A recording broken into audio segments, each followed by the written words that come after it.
I never thought I'd need my law degree to protect myself from my own father.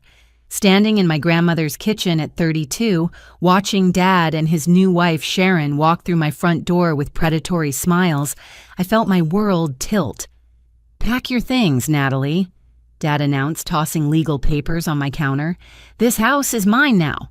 Sharon's crimson lips curved into a satisfied smirk as she ran her manicured fingers along my grandmother's antique china cabinet. "Time to move out, sweetheart." The morning had started peacefully with coffee in Grandma Rose's favorite mug, the one with hand-painted violets that she'd bought at a craft fair 40 years ago. I'd been living in her Victorian home for 3 years since she passed, maintaining her garden and preserving her memory in every carefully tended corner. The house stood on Maple Street, its wraparound porch and gingerbread trim making it a neighborhood landmark that people photographed during their evening walks. I was reviewing a client's contract at the kitchen table, surrounded by case files and the comforting scent of cinnamon from the candles Grandma always loved. The doorbell's chime interrupted my concentration, its melodic tone echoing through the high-ceilinged rooms. Through the peephole, I saw Dad standing there with Sharon, both dressed like they were attending a business meeting rather than visiting family. My father wore a charcoal suit I'd never seen before, his silver hair slicked back with too much product. Sharon stood beside him in a navy blazer and pencil skirt, her blonde hair pulled into a severe bun that made her face look sharper than usual. Their formal attire should have warned me something was wrong, but I'd grown accustomed to Dad's theatrical tendencies. "Natalie," Dad said, as I opened the door, his voice carrying that false warmth he used when he wanted something. He pushed past me without invitation, Sharon following with her designer heels, clicking against the original hardwood floors. They surveyed my home like buyers at an open house, Sharon's green eyes calculating the value of every antique, every carefully preserved detail. "We need to talk," Dad announced, setting his leather briefcase on the dining table with unnecessary force. The sound startled Whisker's grandma's ancient tabby cat, who'd been sunning himself on the windowsill. Dad pulled out a manila folder, extracting documents with the precision of someone who'd rehearsed this moment. "I've discovered something important," he said, spreading papers across the polished mahogany. "Found these in Mother's safety deposit box at First National Bank. Seems there was another will one that reflects her true wishes. According to these documents, the house belonged to him as her only surviving child. The papers looked official, complete with raised seals and multiple signatures. Sharon leaned over his shoulder, pointing out specific clauses with a manicured nail, her perfume overwhelming in the close space. Your grandmother clearly states here that the property should pass to her son." Sharon said, her voice syrupy with false sympathy. "She must have been confused when she made that other document, leaving it to you. Poor thing was quite ill toward the end." I picked up the papers, my hand steady despite the anger building in my chest. The formatting looked professional, the language properly legal, but something felt wrong about the paper quality, slightly too bright, too new for a document supposedly created years ago. "This is dated just 2 months before she died," I said, keeping my voice level. "I was caring for her daily then. She never mentioned changing her will." Dad's expression shifted to practiced sorrow. "She probably didn't want to hurt your feelings. You know how she was always trying to protect everyone's emotions. But blood is blood, Natalie. The house should stay with direct descendants." Sharon had already moved into the living room, running her fingers along the crown molding, mentally calculating renovation costs. "We've already consulted with contractors," she called out. "This wallpaper will have to go, of course. And that library your grandmother kept perfect size for a home theater." The casual cruelty of her words hit me like a physical blow. Grandma's library, where she'd taught me to read, where we'd spent countless evenings lost in stories together, reduced to entertainment space, for a woman who'd known her for less than 2 years. "The greenhouse will make a lovely spa room." Sharon continued photographing the French doors that led to the garden. "All those old plants taking up valuable square footage. We're thinking Japanese soaking tub, maybe a sauna."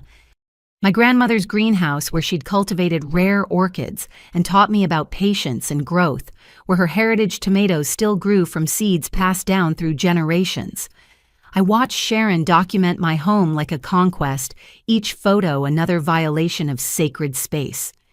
Dad pulled out more papers, sliding them across the table with practiced efficiency. We've already spoken with our attorney. Everything's in order. We're prepared to give you 30 days to relocate, which is more than generous considering the circumstances. The papers included formal eviction notices, all properly formatted and filed. They'd been planning this ambush for weeks, maybe months.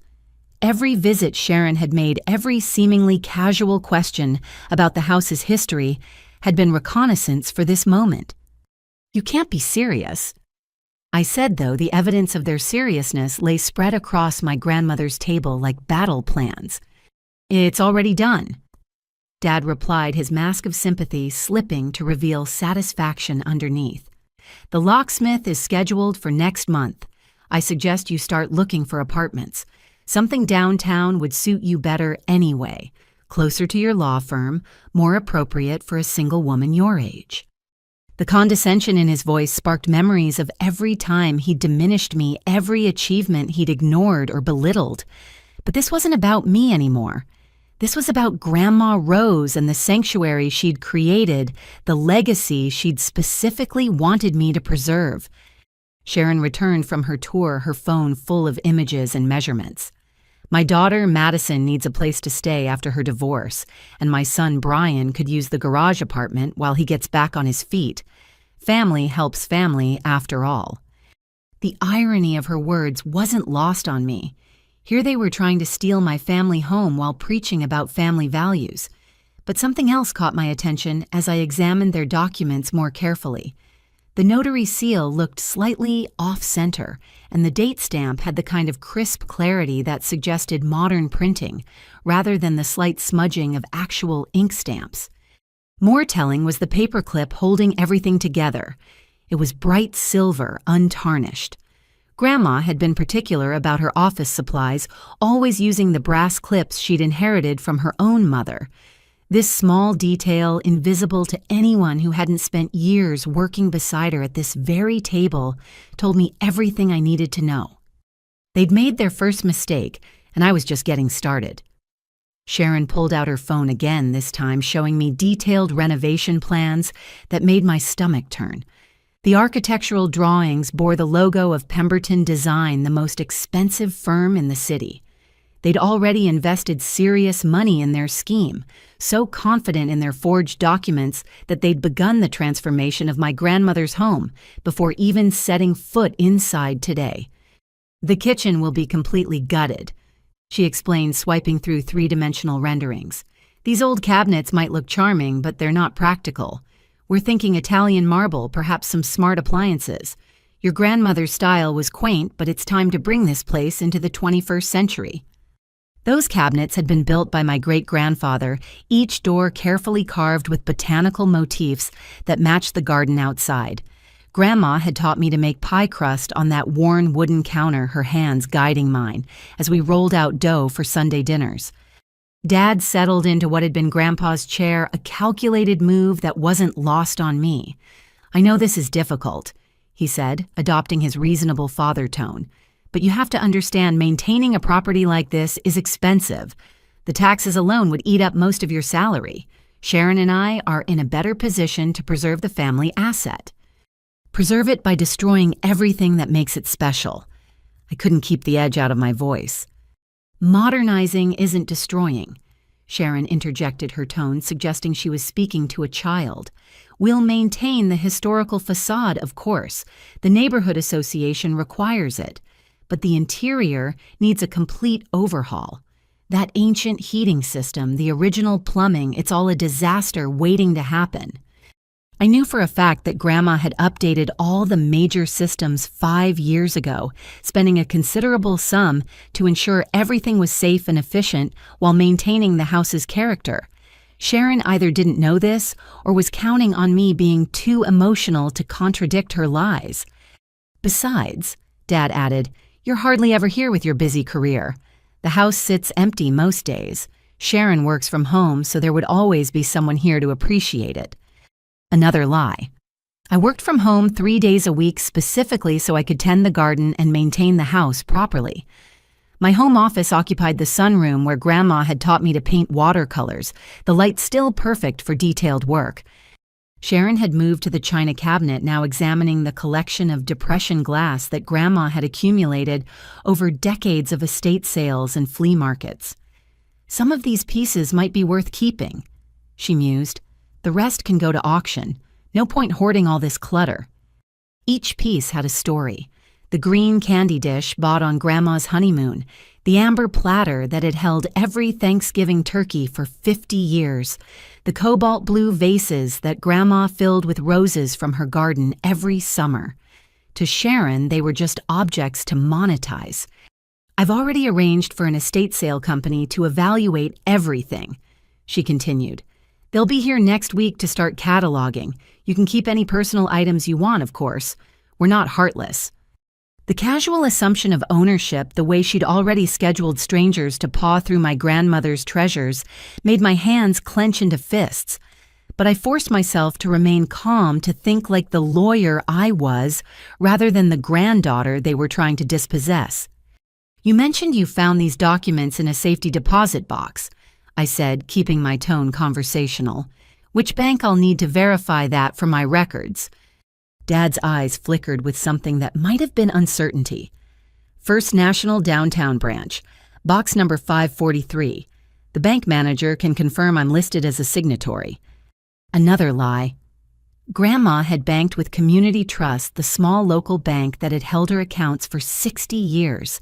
She distrusted the big national chains, preferring to do business with people she knew by name. And your attorney who reviewed these documents, I pressed. I'd like their contact information. Richardson and Associates. Sharon supplied quickly, too quickly. They specialize in estate law, very reputable firm. I knew Richardson and Associates. They'd been disbanded 2 years ago after a fraud scandal. Either Sharon had done inadequate research or she was testing to see how much I actually knew about the legal community. The eviction notice is already filed with the county, Dad said, pushing another document toward me. You'll receive official service in a few days, but I wanted to handle this personally. Despite everything, you're still my daughter. The words rang hollow. He hadn't remembered my birthday in 5 years, hadn't attended my law school graduation, hadn't visited once during the 3 months I'd spent caring for Grandma during her final illness. His definition of fatherhood extended only as far as his financial interests. The house has been in our family for 4 generations, I said quietly. Great-grandpa built it with his own hands after immigrating from Poland. Every room holds our history. Exactly why it should stay with the bloodline, Dad countered. You might marry someday, change your name. The house would pass out of the family entirely. The casual misogyny of his argument shouldn't have surprised me, but it did. As if my potential marriage somehow diminished my claim to my grandmother's legacy. As if Sharon, who'd married into the family 18 months ago, had more right to this house than the granddaughter who'd helped maintain it for decades. Sharon had discovered the door to the basement and was heading down the stairs.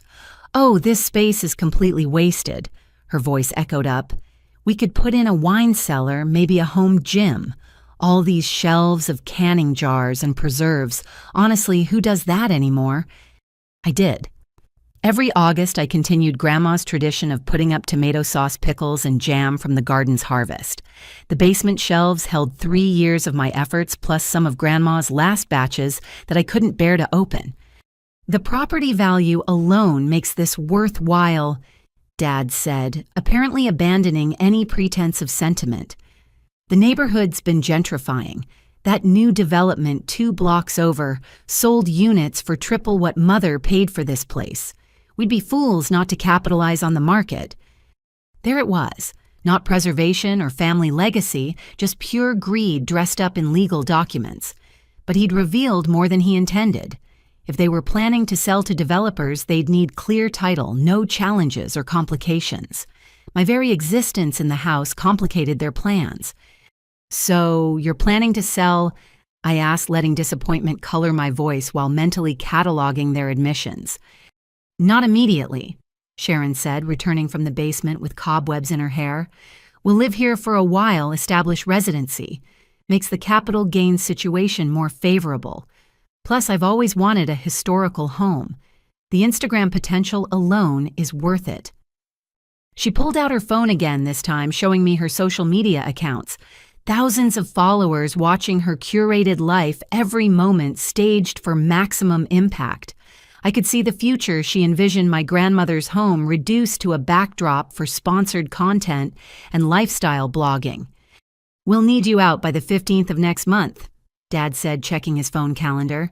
That gives you 5 weeks total, more than fair considering we could demand immediate vacation of the premises. Based on documents you conveniently just discovered, I kept my voice mild, but inside I was building my case. Based on your grandmother's actual wishes, he replied firmly. Whatever document you have was clearly produced under duress when she wasn't thinking clearly. No court would uphold it against her real will. The irony was staggering. Grandma's mind had been sharp until her final days, something her doctors had marveled at. If anyone was operating under false pretenses, it was the man sitting in front of me with his forged papers and rehearsed lies. Sharon had wandered into the pantry, emerging with one of Grandma's recipe boxes. Oh, these might be worth something. Vintage recipes are very trendy right now. I could do a whole series on retro cooking. Watching her flip through cards written in my grandmother's careful script, each one annotated with memories of family gatherings and special occasions, I felt something cold and hard crystallize in my chest. They weren't just stealing a house. They were planning to dismember a life, parceling out memories for profit and social media engagement. I'll need time to review all this with my own attorney, I said, gathering the documents they'd spread across the table. Of course, Dad agreed too readily. But don't drag this out, Natalie. The law is clear, and fighting it will only cost you money you don't have.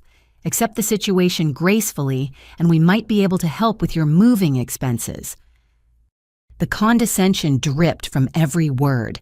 He assumed I was still the scared little girl who'd believed his promises about weekend visits that never materialized, who'd waited by windows for a father who always had somewhere more important to be. But I wasn't that girl anymore.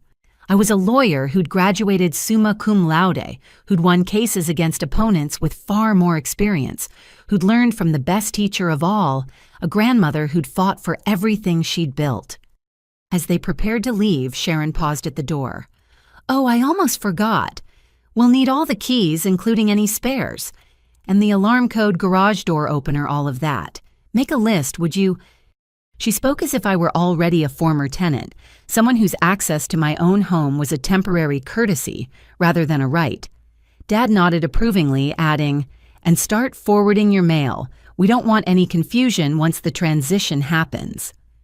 They left in a cloud of satisfaction, so certain of their victory that they didn't notice the security camera hidden in the porch light, or the way Mrs. Henderson next door had watched their entire arrival from behind her lace curtains. I stood in my violated home, surrounded by the echoes of their greed, and felt Grandma Rose's strength flowing through me. They'd made their second mistake. They'd underestimated me. The real battle was just beginning. My hands trembled slightly as I spread their documents across the dining table, this time examining each page with the trained eye of an estate attorney rather than a shocked granddaughter. The afternoon light slanted through the lace curtains, illuminating details that Dad and Sharon's confidence had made them careless about concealing. The paper quality was the first tell. I held a sheet up to the light, noting the watermark. Modern paper manufactured no earlier than last year based on the mill's mark. Grandma had been gone for 3 years. Unless she'd developed time travel in her final months, this will was fabricated recently. I photographed each page with my phone, creating my own digital record before they could claim I'd tampered with anything.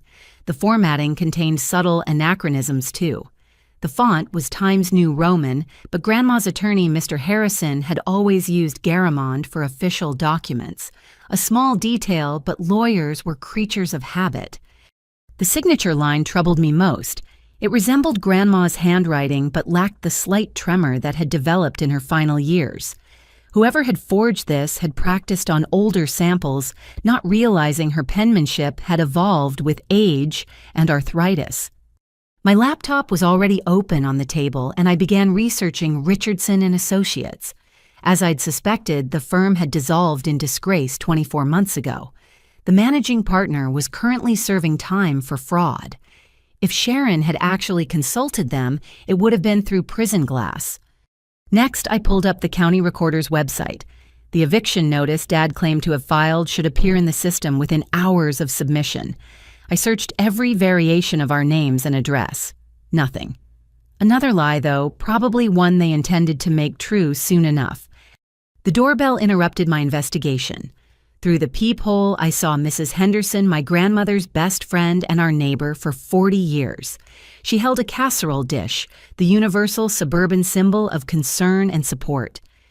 "I saw your father's car," she said without preamble when I opened the door. "That woman with him, she was here last week too. Walked around your backyard taking pictures while you were at work." My blood chilled. "You're certain?" Tuesday afternoon around 2 o'clock. I was deadheading my roses and saw her clear as day. She had a measuring tape and one of those laser distance things. Spent 20 minutes in your grandmother's greenhouse. Mrs. Henderson had been a paralegal before retiring. She understood the significance of documentation. "I took photos," she added, pulling out her phone. "Seemed odd someone measuring your property without you home." The images showed Sharon clearly dressed in workout clothes rather than business attire, methodically documenting my garden. In one photo, she was on her phone, and the zoom revealed she was texting measurements to someone. "There's more," Mrs. Henderson said, settling into the kitchen chair with practiced ease. "Your father's been asking questions around the neighborhood. Wanted to know about property values, recent sales, whether anyone had complaints about the house's condition." She'd brought more than casserole and surveillance photos. From her tote bag, she produced a folder of her own documentation. "I started keeping track after he approached me last month. Dates, times, what he asked. Call me paranoid, but Rose always said he'd try something like this." The folder contained meticulous notes in Mrs. Henderson's precise handwriting. Dad had been building his case for weeks, interviewing neighbors under the guise of family concern. He'd even contacted the Historical Society, inquiring about removing the house's protected status to allow for modern renovations. "Did Grandma ever mention anything about another will?" I asked, though I already knew the answer. Mrs. Henderson snorted a decidedly unladylike sound that would have made Grandma laugh. Rose was crystal clear about her wishes. She told everyone at the garden club that this house was yours. Made quite a speech about it at her last meeting, talking about legacy and the importance of women owning property. She pulled out her phone again, scrolling through videos. Actually, Margaret Chen recorded it. Rose was presenting her heritage tomato seedlings to the club, and she got emotional about passing things down to the right hands. The video showed my grandmother, frail but fierce, standing before her garden club peers. Her voice carried clearly. "This house will belong to my granddaughter, Natalie, just as these seeds will belong to all of you. Some things are meant to be inherited by those who'll tend them properly, not those who'd sell them for profit." The date stamp showed this was 6 weeks before her death, 2 weeks after Dad's supposed will was allegedly created. If his document was real, why would she publicly contradict it? "There's something else," Mrs. Henderson said, her voice dropping. "Your father approached my nephew, the one who works in construction, wanted to know about permits for demolishing historical structures, how to work around preservation restrictions. This was 2 months ago, Natalie. He's been planning this for a while." I felt the pieces clicking together. The timeline made sense now. Dad had started laying groundwork months ago, assuming I'd be an easy mark once he produced official-looking papers. He'd underestimated both me and the community that had watched me grow up in this house. "Would you be willing to provide a statement?" I asked, already knowing the answer. "I've already written one," she replied, producing another document. "Notarized and everything. Margaret Chen has one too, and Dorothy Williams from the Historical Society. Your grandmother was beloved Natalie. We won't let him steal her legacy.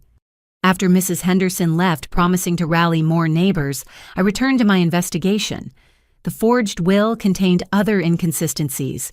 It referenced account numbers that didn't match any of Grandma's actual financial records. It mentioned pieces of jewelry she'd sold years before to pay for Grandpa's cancer treatment. Most damning, it included a bequest to Dad's first wife, my mother, who'd been dead for 15 years. Whoever had crafted this document hadn't done thorough research into our family history. They'd created a generic will that might fool a casual observer, but would never survive legal scrutiny. I called Mr. Harrison's office, getting his longtime secretary, Patricia. "Natalie, honey, he's been expecting your call. He's in court until 4, but he said to tell you everything's secure in the vault. Every single document, video statement, and codicil your grandmother ever signed." There are video statements. This was news to me. Multiple recordings over her last 5 years. Patricia confirmed. She was very thorough about documenting her wishes, said she knew your father would try something eventually. Smart woman, your grandmother. I made an appointment for the next morning, then turned my attention to deeper research. The Richardson and Associates website was defunct, but archived versions showed their areas of practice. They'd specialized in personal injury and bankruptcy, not estate law. Sharon's quick response had been pure fabrication. The notary seal on the forged will provided another lead. The name was partially obscured, but I could make out enough letters to search the state database. 3 possibilities emerged, but 2 had been deceased before the document's supposed date. The third, Robert Kingsley, had been convicted of document fraud 8 months ago. I cross-referenced Kingsley's case files publicly available through the court system. His client list read like a who's who of elder abuse attempts. 5 cases involving forged wills, 3 fraudulent property transfers, and 2 guardianship scams. Dad and Sharon had chosen their co-conspirator from the worst possible source. My phone rang the display showing my law firm's main number. My secretary's voice carried barely contained excitement. "Natalie, you'll never guess who just called asking about your schedule. Someone named Sharon wanting to know if you'd be in the office tomorrow. Said it was about a family matter." "What did you tell her?" "Just that I'd have to check with you first. But here's the interesting part. She was really pressing about whether you handle estate disputes. Seemed particularly interested in whether you'd ever challenged a will before." They were trying to gauge my capabilities, probably hoping I was too specialized in other areas to fight back effectively.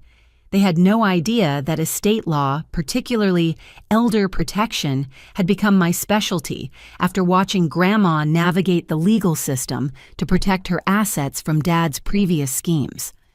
I pulled out the business card for Detective Morrison, who'd investigated a similar case I'd handled last year. She answered on the second ring, her voice warming when I identified myself. "Another elder abuse situation?" she asked, cutting straight to the point. "My own this time," I admitted, outlining the day's events. "Forged will with a convicted notary's seal. That's bold and stupid. Email me everything you've got. If they used Kingsley's seal, there's an active investigation that might connect." As we spoke, I heard a car door slam outside. Through the window, I saw Sharon back at my curb, this time with someone else. A man in contractor's clothing emerged from a pickup truck, and they stood on my sidewalk, pointing at the house's exterior. "I need to go," I told Detective Morrison. "They're back." "Document everything," she advised. "And Natalie, don't let them inside again without a warrant." I grabbed my phone, activating the video record function as I stepped onto the porch. Sharon, startled, clearly not expecting me to be home. "Oh, Natalie," she said, recovering quickly. "I was just showing Tom here the house. He'll be handling the renovations, and I wanted him to get a sense of the scope." "This is still my home," I said calmly, keeping the phone visible. "You have no authority to bring contractors here." Tom looked uncomfortable, clearly sensing he'd been dragged into something questionable. "Ma'am said she owned the place," he muttered, already backing toward his truck. "She lied," I said simply. "I'm the legal owner and resident. Any work done without my permission would be trespassing and vandalism." Sharon's face flushed, but she maintained her composure. "Soon enough, dear. Just trying to get ahead of schedule.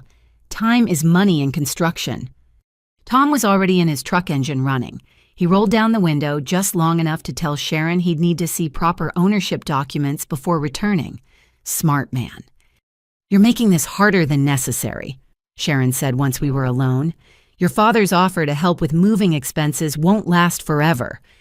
Neither will your marriage when he's in prison for fraud," I replied, watching her face carefully. She faltered for just a moment before laughing. "Prison for reclaiming his rightful inheritance. You really have been watching too many legal dramas. No for using a convicted forger's notary seal on fabricated documents, for conspiracy to commit elder abuse, for fraud, attempted grand theft, and whatever else the district attorney adds once they see the evidence." Her laugh died. "You can't prove anything. Robert Kingsley, convicted document forger, currently serving 3 to 5 in state prison. His notary seal was revoked 2 years ago, yet somehow it appears on a will supposedly created last month. Would you like me to continue?" Sharon's careful composure finally cracked.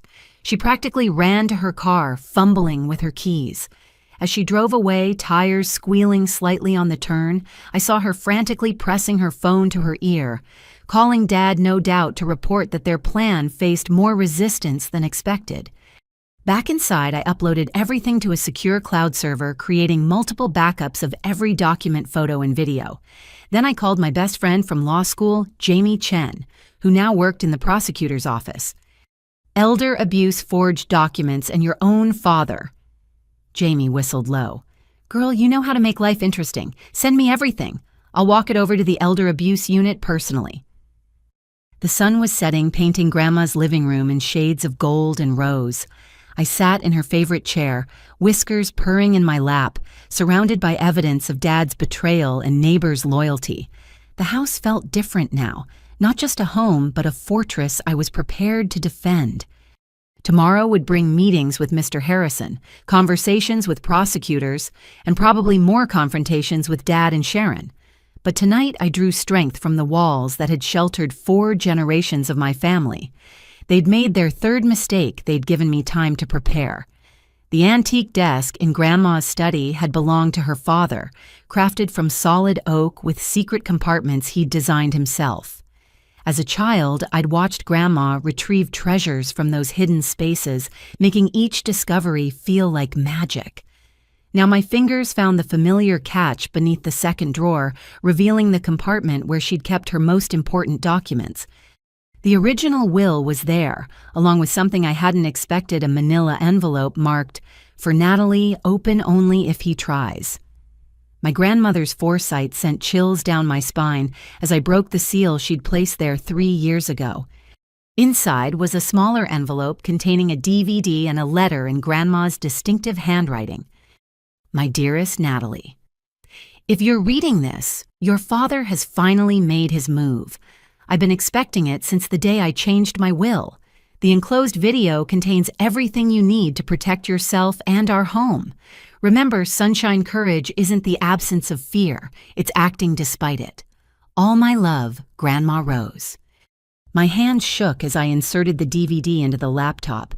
The screen flickered to life, showing Grandma in this very room, looking directly at the camera with those sharp blue eyes that missed nothing. "This is Rose Marie Winters." She began, her voice strong and clear. "Today is March 15th, and I am of sound mind and body, as will be attested by my attorney, Mr. William Harrison, and my physician, Dr. Sarah Coleman, both present for this recording." The camera panned to show both professionals seated beside her documents, spread on the desk. Mr. Harrison looked younger, his silver hair not quite as thin, while Dr. Coleman held what appeared to be recent cognitive test results.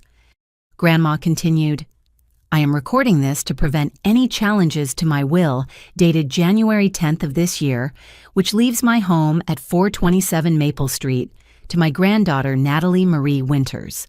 This decision was made after careful consideration and unfortunate discoveries about my son, Robert James Winters." She paused, taking a sip of tea from her favorite china cup. Even facing difficult truths, she maintained the grace that had defined her entire life.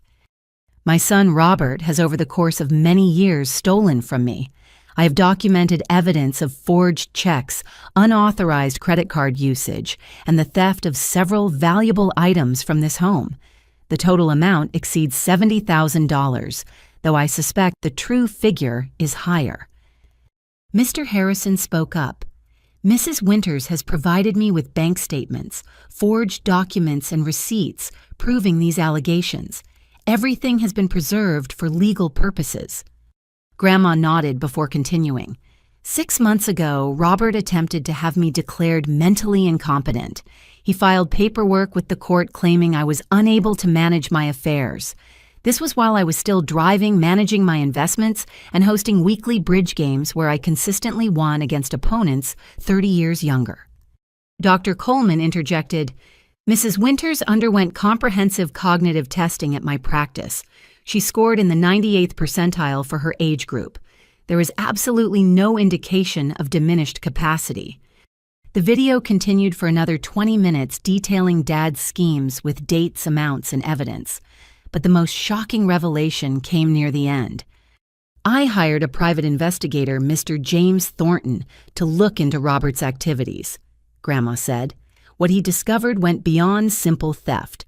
Robert has been married 3 times, not twice as Natalie believes. His second marriage to a woman named Linda Patterson ended when she discovered he'd mortgaged her mother's house without permission. The resulting legal battle is public record in Tennessee. I paused the video, my mind reeling. Dad had another wife I'd never known about. I grabbed my laptop, searching for Linda Patterson in Tennessee property records. Within minutes, I found the case, Patterson v. Winters, a lawsuit involving fraudulent mortgage documents and elder exploitation. The parallels to our current situation were staggering. Dad had convinced Linda's elderly mother to sign papers she didn't understand, then used her property as collateral for a failed business venture. The scheme had unraveled when Linda discovered the fraud leading to divorce and criminal charges that Dad had somehow escaped through a plea bargain. I resumed the video, watching Grandma outline more discoveries. Mr. Thornton also found that Robert has established a pattern. He targets older relatives or marries women with elderly parents who own property. His current wife, Sharon, fits this profile. Her mother owns commercial real estate in Phoenix worth several $1 million. The pieces clicked together with sickening clarity. Dad hadn't married Sharon for love or companionship. She was another mark, a pathway to her mother's wealth. But Sharon had become a willing accomplice, making her either cunning or catastrophically naive. I've taken precautions, Grandma continued. This house is protected by multiple legal instruments. The deed is held in an irrevocable trust with Natalie as sole beneficiary. Any attempt to challenge this arrangement will trigger immediate investigation by authorities I've already alerted to Robert's patterns. Mr. Harrison added, We've filed sealed documents with the court containing evidence of Mr. Winters' previous fraudulent activities. These will be released if he attempts any legal action against the estate. The video concluded with Grandma looking directly at the camera, speaking as if she knew I'd be watching someday. Natalie, honey, I'm sorry you have to deal with this. I tried to shield you from your father's true nature perhaps longer than I should have. But you're strong, stronger than you know. This house isn't just property, it's your heritage. Protect it not just for yourself, but for the daughters who'll come after you. And remember, I love you beyond words, beyond time, beyond life itself. The screen went dark, leaving me sitting in silence, broken only by Whisker's purring and the grandfather clock's steady ticking. I wiped tears from my cheeks, overwhelmed by my grandmother's love and foresight. She'd known this day would come and had prepared for it like a general planning a battle. I returned to the hidden compartment, finding more treasures. Bank statements highlighted with Dad's forgeries. Photos of items he'd stolen, each carefully labeled with dates and values. Copies of the fraudulent mortgage documents from Tennessee. A business card for James Thornton, the private investigator. Most interesting was a folder labeled Sharon McKnight Background. Grandma had investigated Dad's new wife, too. Sharon's history revealed a pattern of failed businesses, bankruptcy filings, and lawsuits from former partners. She'd been married twice before both relationships ending when her financial schemes were discovered. One document made my blood run cold. It was a life insurance application Dad had submitted on Grandma 2 years before her death, listing himself as beneficiary. The policy was for $2 million. Grandma had discovered it and immediately contacted the insurance company, voiding the application and reporting the attempted fraud. My phone buzzed with a text from an unknown number. "This is Linda Patterson. James Thornton gave me your contact. I heard Robert is trying the same thing with you. Call me. You need to know everything." I dialed immediately. Linda's voice carried the weight of hard-won experience. "Your grandmother reached out to me 3 years ago," she said without preamble, "wanted to understand Robert's methods. I told her everything, including details I couldn't prove in court." "Like what?" "He drugs them," Linda said bluntly. "My mother started having confused episodes after Robert began bringing her special tea. Had it tested later, found traces of benzodiazepine, just enough to make her compliant, not enough to trigger obvious symptoms." My stomach turned. I thought of all the times Dad had visited Grandma, always offering to make her tea. She'd consistently refused, preferring to make her own. Had she suspected even then? "He records conversations too," Linda continued. "Edits them to make it sound like the victim is agreeing to things they never said. He tried to use recordings of my mother in court, but our lawyer proved they'd been manipulated." "Why didn't he go to prison?" "Good lawyer, sympathetic judge, and I was too exhausted to push for the maximum. I just wanted him gone. Your grandmother was smarter. She built a case file that would destroy him if he ever tried again. Guess he thought enough time had passed, or maybe he's getting desperate." We talked for another hour. Linda emailed me court documents, evidence files, and contact information for others Dad had targeted. The pattern was consistent: charm elderly relatives or in-laws, gain their trust, steal their assets, then disappear when discovered. "One more thing," Linda said before hanging up. "Check Sharon's mother. If Robert's running true to form, he's already started working on her. These people don't change, they just find new victims." After the call, I searched for information on Sharon's mother, Eleanor McKnight. She owned a chain of senior living facilities in Phoenix, a self-made millionaire who'd built her empire from nothing. Recent news articles mentioned she'd been considering selling the business due to health concerns. A horrible thought struck me. I called Detective Morrison, who answered despite the late hour. "I need you to do a welfare check," I said, urgently explaining my suspicions. "On it," she replied. "I'll contact Phoenix PD tonight.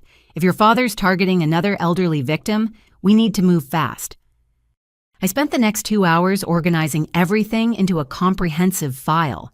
The original Will the Video Testimony Bank records theft documentation, Linda Patterson's evidence, the Tennessee court documents, and proof of the forged will with its fraudulent notary seal. The case against Dad was overwhelming. But I also knew he wouldn't give up easily. Cornered criminals often became dangerous, and Dad had Sharon as an accomplice. They'd invested too much in this scheme to simply walk away. My phone rang, displaying Mrs. Henderson's number. "Natalie, I'm sorry to call so late, but there's a van in your driveway. 2 men are trying to get into your garage." I ran to the window, seeing a locksmith van parked outside. 2 men were indeed working on my garage door lock. Dad had decided not to wait for legal eviction. "Call 911, I told Mrs. Henderson. "I'm going to confront them." "Already calling on my other phone," she replied. "Be careful, dear." I grabbed my phone, activating the record function again, and stepped outside. The men looked up as my motion sensor lights flooded the driveway with brightness. "Can I help you?" I called out, staying on my porch for safety. "Got a work order to change these locks," one replied, looking uncomfortable. "Owner called, said it was an emergency." "I'm the owner," I said firmly, "and I didn't call anyone. You're attempting breaking and entering. The police are on their way." The locksmiths exchanged glances. The older one pulled out his phone, presumably calling whoever had hired them. I could hear him saying, "Lady here says she's the owner." No, I'm not doing it without proper documentation. I don't care what you're paying. They were packing up their van when the police arrived. Officer Chen took their information while Officer Martinez took my statement. The locksmiths had been hired by someone claiming to be Robert Winters, paid in cash, to do an emergency lock change. He said his daughter had gone crazy, was squatting in his house, the older locksmith explained. Showed us some official-looking papers. We didn't know. I showed the officers the real deed and explained the situation. They took the forged will as evidence along with the locksmith's work order and contact information. More evidence for the growing case file. After everyone left, I stood in Grandma's study surrounded by proof of my father's lifetime of deception. The portrait on the wall showed her in her prime, strong and dignified, the woman who'd raised me when my own parents couldn't be bothered. I understand now, I whispered to the portrait. You weren't protecting me from the truth. You were preparing me for it. The hidden compartment had one more surprise. At the very back, wrapped in tissue paper, was Grandma's engagement ring and a note. For when you need courage, wear this and remember you come from a long line of fighters. Love, G. I slipped the ring onto my right hand, feeling its weight like armor. Tomorrow would bring the confrontation Dad wouldn't see coming. He thought he was playing chess with a pawn. He was about to discover he'd been facing a queen all along. The morning arrived with unseasonable warmth for early spring golden sunlight streaming through the kitchen windows as I prepared for battle. I dressed carefully in my best courtroom suit, the charcoal gray one that made opposing counsel take me seriously. Grandma's engagement ring caught the light on my right hand, a talisman of strength.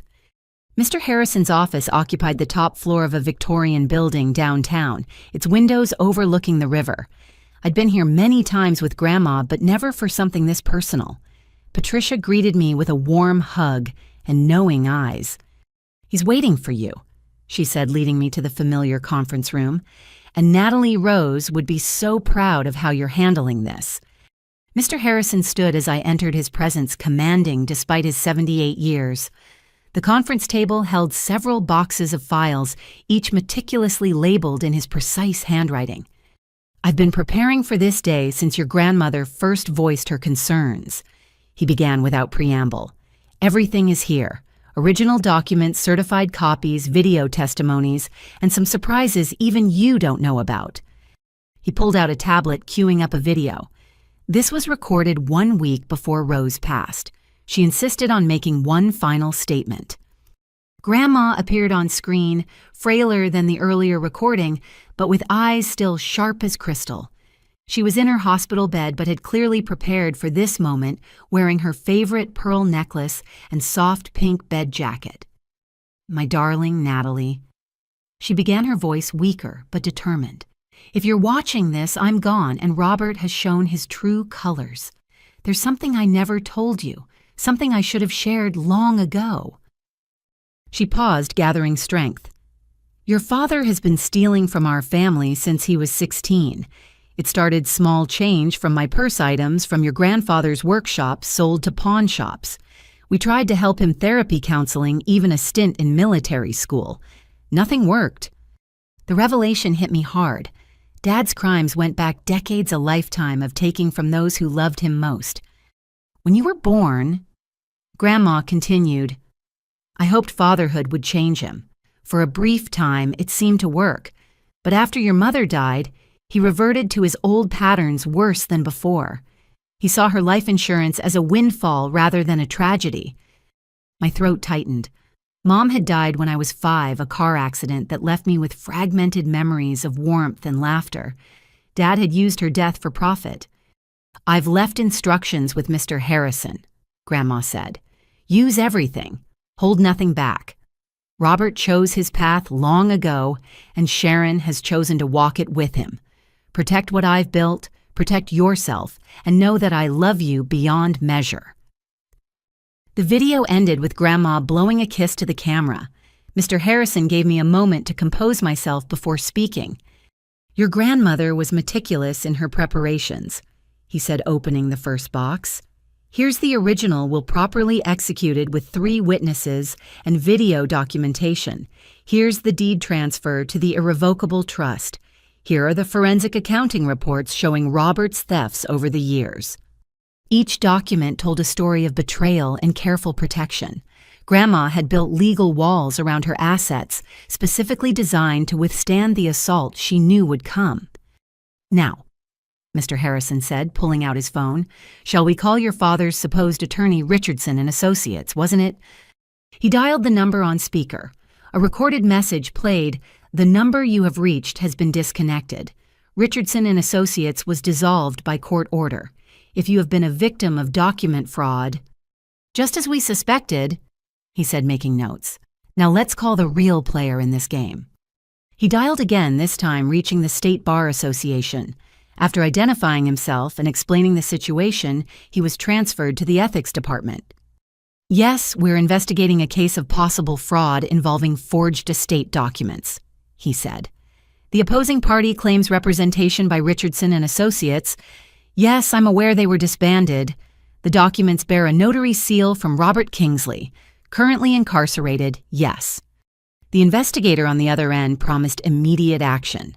Presenting forged documents as legitimate legal filings was a serious crime, compounded by claiming representation by a disbanded firm. "One more call." Mr. Harrison said, his eyes twinkling with the same mischievous light I remembered in Grandma's. "Your friend at the prosecutor's office asked me to conference her in." Jamie Chen's voice came through clear and professional. "Mr. Harrison, Natalie, I've reviewed the files you sent. We're opening a formal investigation into Robert Winters and Sharon McKnight Winters for elder abuse, fraud, forgery, and conspiracy. Warrants will be issued this afternoon." That fast? I was stunned by the rapid response. "The evidence is overwhelming," Jamie replied. "Plus this connects to 3 other cases we're investigating. Your father's name came up in an elderly abuse ring we've been tracking. This gives us the probable cause we needed." After the call ended, Mr. Harrison leaned back in his chair. "Your grandmother knew this day would come. She also knew you'd need more than just defensive weapons. She left you offensive ones, too." He produced another folder, this one marked Property Intelligence. Inside were documents I'd never seen before. Rose hired investigators to research every property Robert had ever touched, he explained, including some interesting discoveries about Sharon's assets. "Did you know she doesn't actually own the house she claims as her residence? It belongs to her ex-husband, who allows her to live there as part of their divorce settlement. One violation of the agreement, such as criminal charges, and she's evicted immediately." The implications were staggering. Sharon was risking homelessness for this scheme. Her desperation made more sense now. "There's more," Mr. Harrison continued. "That Phoenix property development Sharon's mother owns, Robert has already taken out loans against it using forged signatures. The banks don't know yet, but when they find out, he'll face federal charges for bank fraud. I finished my legal mind racing through the implications. Interstate commerce wire fraud, it compounds exponentially. Your grandmother found evidence of 6 different schemes Robert was running simultaneously," Mr. Harrison said. "She documented everything, but held it back, knowing it would be more powerful deployed at the right moment. That moment is now." My phone buzzed with a text from Detective Morrison. "Phoenix PD confirmed. Eleanor McKnight has been hospitalized 3 times in the past month for confusion and memory issues. Her signature appears on several suspicious documents. We're coordinating with Adult Protective Services." The scope of Dad's crimes kept expanding. He wasn't just a thief, he was a predator who specialized in victimizing the elderly, including his own mother. "What do you need from me?" I asked Mr. Harrison. "Stand strong," he replied. "They'll escalate when they realize their scheme is failing. Document everything, don't meet with them alone, and let the legal system work. Your grandmother built this case over years. All we have to do is execute her plan." I left his office with copies of key documents and a flash drive containing all the video testimonies. The weight of evidence was overwhelming, but I knew Dad wouldn't surrender easily. Desperate people did desperate things. My phone rang as I reached my car. Dad's number showed on the screen. I let it go to voicemail, then listened to the message. Natalie, this is ridiculous. Call off whatever dogs you've set on us. We can work this out as a family. I'm your father, for God's sake. Sharon and I are willing to compromise. Maybe shared ownership, call me back. Compromise. Now that his plan was crumbling, he wanted to negotiate.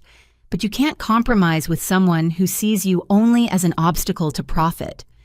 A second call came through, this time from Sharon. Her voicemail was less conciliatory. You have no idea who you're messing with. I have connections, resources you can't imagine. This isn't over. That house will be ours one way or another. I saved both messages, forwarding them to Detective Morrison and Jamie. More evidence of their ongoing conspiracy. Back home, I found Mrs. Henderson in my garden watering Grandma's roses. Several other neighbors were with her, including Margaret Chen from the Garden Club and Dorothy Williams from the Historical Society. We've formed a watch, Mrs. Henderson announced. Someone will always have eyes on your house. My nephew installed extra cameras this morning, all recording to the cloud. Anyone tries anything suspicious, we'll know immediately. The support overwhelmed me. These women had been Grandma's friends, and now they were mine, forming a protective circle around her legacy. There's something else, Dorothy said, producing a folder. The Historical Society is filing emergency papers to increase the house's protected status. No modifications will be possible without our approval, which I assure you won't be forthcoming for your father's plans. Margaret added, the Garden Club is documenting the heritage plants in your greenhouse. Some of those tomato varieties are registered heirlooms. Destroying them would violate preservation laws. They'd found ways to add legal protections I hadn't even considered. Grandma's community was fighting back with their own weapons. My phone buzzed with an alert from the security system. A car had pulled into the driveway, one I didn't recognize. Through the window, I saw a man in an expensive suit approaching the door. I'll handle this, I said, but Mrs. Henderson was already on her phone. Police are 3 minutes out, she reported, just in case. I opened the door before he could ring the bell. The man smiled, all teeth and false charm. Ms. Winters, I'm Bradley Thornton from Thornton Real Estate Development. I understand this property may soon be available. I'd like to make a preemptive offer. Cash quick closing, well above market value. The property isn't for sale, I said firmly. Not yet, he agreed, still smiling. But circumstances change. Your father suggested I speak with you directly. Perhaps we could come to an arrangement that benefits everyone. So Dad was already trying to sell my home before he even possessed it. The hubris was breathtaking. Mr. Thornton, you're trespassing on private property to discuss a fraudulent real estate transaction, I said, keeping my voice level. I'm an attorney specializing in elder abuse and real estate fraud. Would you like to continue this conversation, or would you prefer to leave before the police arrive? His smile finally faltered. Behind him, a patrol car turned onto our street. I think there's been a misunderstanding, he said, backing toward his car. I was given incorrect information. My apologies for disturbing you. He left quickly, tires chirping slightly in his haste. Officer Chen pulled up moments later, taking my statement about the attempted transaction. Another piece of evidence showing Dad's conspiracy extended to third parties. As evening approached, I sat in Grandma's study reviewing everything that had happened. In one day, Dad's carefully constructed scheme had begun collapsing. But I knew this was far from over. Cornered criminals lashed out, and Dad had shown he was willing to go to extreme lengths. My phone rang, showing a number I didn't recognize. I answered cautiously. Is this Natalie Winters? The voice was elderly, female, and uncertain. Yes, who's calling? This is Eleanor McKnight, Sharon's mother. I'm in the hospital in Phoenix. The doctors say I've been poisoned. They found something in my system, some kind of drug. The police are here, and they said you might be able to help me understand what's happening. My blood ran cold. Dad had actually poisoned Sharon's mother just as he'd apparently done to others. The depravity was beyond what even I had imagined. Mrs. McKnight, I'm so sorry. Yes, I can help. Can you put one of the officers on the phone? The next hour was spent coordinating with Phoenix authorities, sharing evidence and building connections between the cases. Eleanor McKnight was lucky.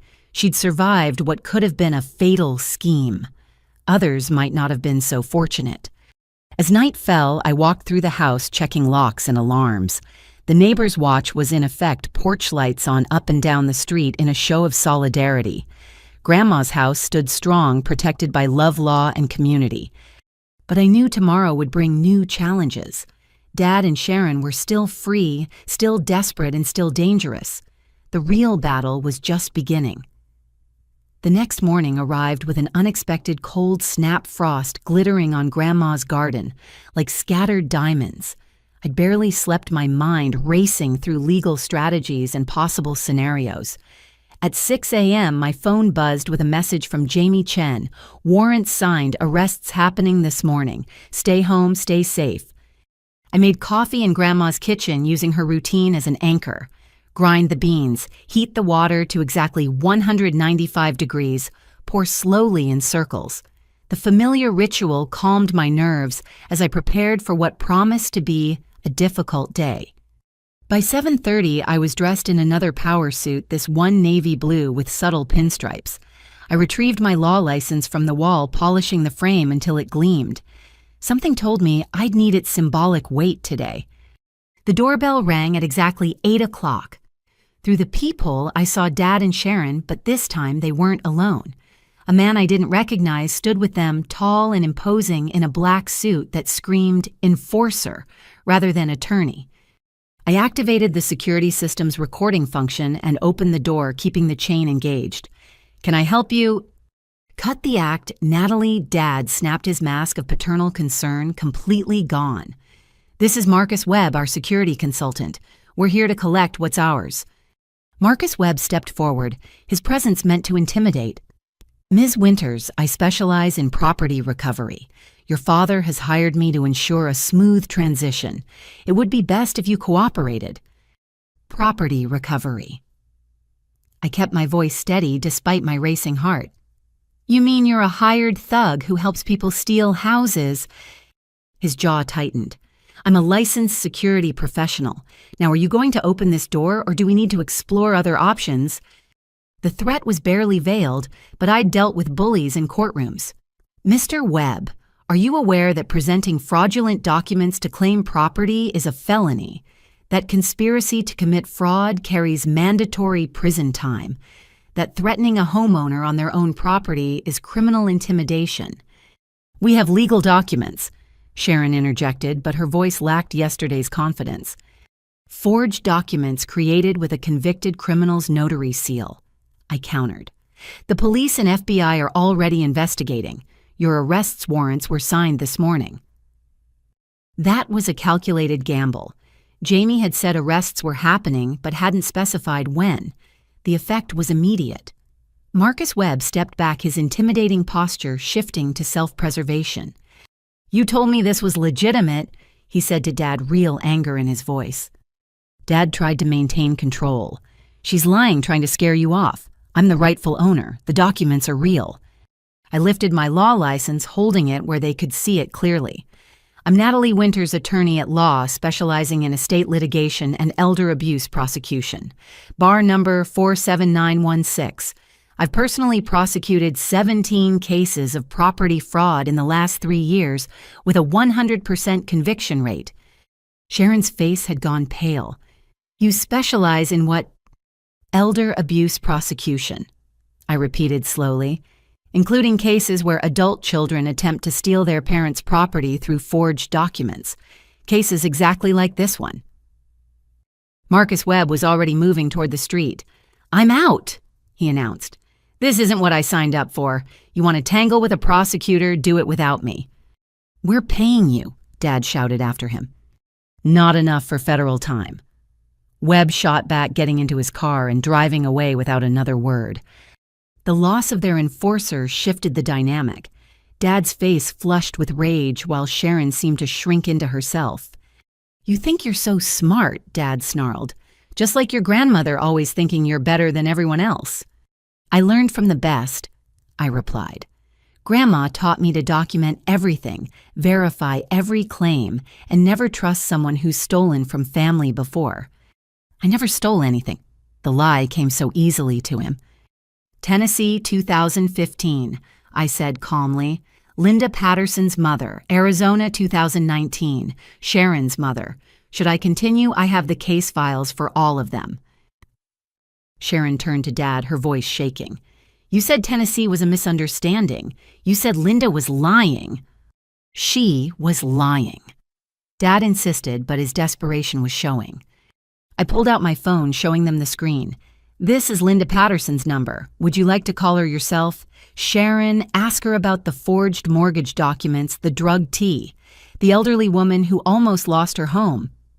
You're in contact with Linda.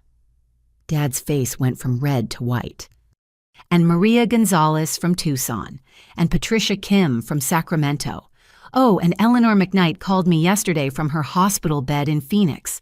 Funny thing about patterns, Dad. Once people start comparing notes, the truth becomes very clear. Sharon stumbled backward. Hospital bed. What happened to my mother? You didn't know? I kept my voice gentle despite my anger. Sharon might be complicit, but she was also a victim. She's been hospitalized for poisoning, the same drugs found in Linda's mother's system, the same symptoms reported by Maria's father. Does Dad make special tea for your mother, Sharon? The question hit like a physical blow. Sharon's legs gave out and she sat heavily on my porch steps. The herbal tea, she whispered. He said it would help with her memory. Classic benzodiazepine poisoning, I explained. Creates confusion and compliance. Makes elderly victims easy to manipulate, easy to control. Your mother is lucky the doctors caught it in time. Sharon looked up at Dad with dawning horror. You poisoned my mother? Don't be dramatic, he scoffed. A little sedative to keep her calm. She's fine. She's in intensive care, I corrected. The police are with her now taking her statement. She's already identified the tea you brought her, the documents you had her sign. Bank fraud crosses state lines, Sharon. That makes it federal. A siren wailed in the distance, growing closer. Dad heard it too, his eyes darting between the street and my door. This isn't over, he hissed. That house is mine by rights. I'm her son. A son who stole from her for 40 years, I replied. A son she specifically disinherited in a video-recorded will with 3 witnesses. A son who tried to take out life insurance on her without her knowledge. Grandma knew exactly who you were, Dad. That's why she protected me from you. The sirens were very close now. 2 police cars turned onto our street, followed by an unmarked sedan I recognized as Detective Morrison's vehicle. Sharon stood on shaking legs. I need to call my mother. I need to... Sharon McKnight Winters. Detective Morrison had exited, her car badge visible. We have a warrant for your arrest on charges of fraud, conspiracy, and elder abuse. You have the right to remain silent. As the detective read Sharon her rights, Dad tried to edge toward his car. 2 uniformed officers blocked his path. Robert Winters, you're under arrest for fraud, forgery, conspiracy to commit elder abuse in violation of a protective order, filed by Eleanor McKnight. Protective order. I was surprised by this development. Detective Morrison smiled grimly. Mrs. McKnight filed it from her hospital bed yesterday. The moment she understood what was happening, she took legal action. Tough lady. I see where Sharon gets her survival instincts. As they handcuffed Dad, he turned to me with pure hatred in his eyes. You destroyed our family, you and that sanctimonious old woman. I hope you're happy. Our family was destroyed the day you chose greed over love, I replied. Grandma spent 40 years hoping you'd change. She documented your crimes but never pressed charges, always giving you another chance. Even at the end, she protected you by not going public. I won't make that mistake. Sharon was crying as they led her to the patrol car. My mother, please, will you check on her? Tell her I didn't know. I swear I didn't know he was hurting her. Despite everything, I felt a twinge of sympathy. I'll call the hospital and Sharon cooperate fully. It's your only chance to minimize the damage. As the police cars drove away with Dad and Sharon in custody, Mrs. Henderson emerged from her house, followed by what seemed like half the neighborhood. They'd all been watching, ready to witness if needed. "Your grandmother would be so proud," Mrs. Henderson said, enveloping me in a hug that smelled of lavender and safety. Margaret Chen was recording everything on her phone. "For the Garden Club newsletter," she explained. "Rose's granddaughter, the attorney who took down a property fraud ring. Wait until the ladies at the state convention hear about this." Detective Morrison approached, looking satisfied. "That was textbook perfect. You stayed calm, presented facts, and let them incriminate themselves. Your recording will be valuable evidence." "What happens now?" I asked, suddenly exhausted as the adrenaline faded. "There'll be a rain tomorrow. Given the interstate nature of the crimes and the elder abuse charges, bail will be substantial if granted at all. The Phoenix connection makes this a multi-jurisdictional case. The FBI will probably take lead." She handed me her card with additional numbers written on the back. "These are victim services coordinators. They'll help you navigate the process. And Natalie." That comment about specializing in elder abuse prosecution, that was brilliant psychological warfare. After everyone left, I stood in my entryway staring at my law license. I did specialize in contract law primarily, but I'd taken elder abuse cases pro bono after watching Grandma navigate the legal system. Now I understood why she'd encouraged that path. She'd been preparing me to fight this exact battle. I called Eleanor McKnight's hospital room. She answered on the second ring, sounding stronger than yesterday. "Natalie." "The nice detective told me they arrested them. Is it true?" "Yes, ma'am. Both of them are in custody. Sharon wanted me to tell you she didn't know about the tea. She's devastated about what happened." Eleanor sighed. "I believe her. Sharon's many things, but she loves me in her own way.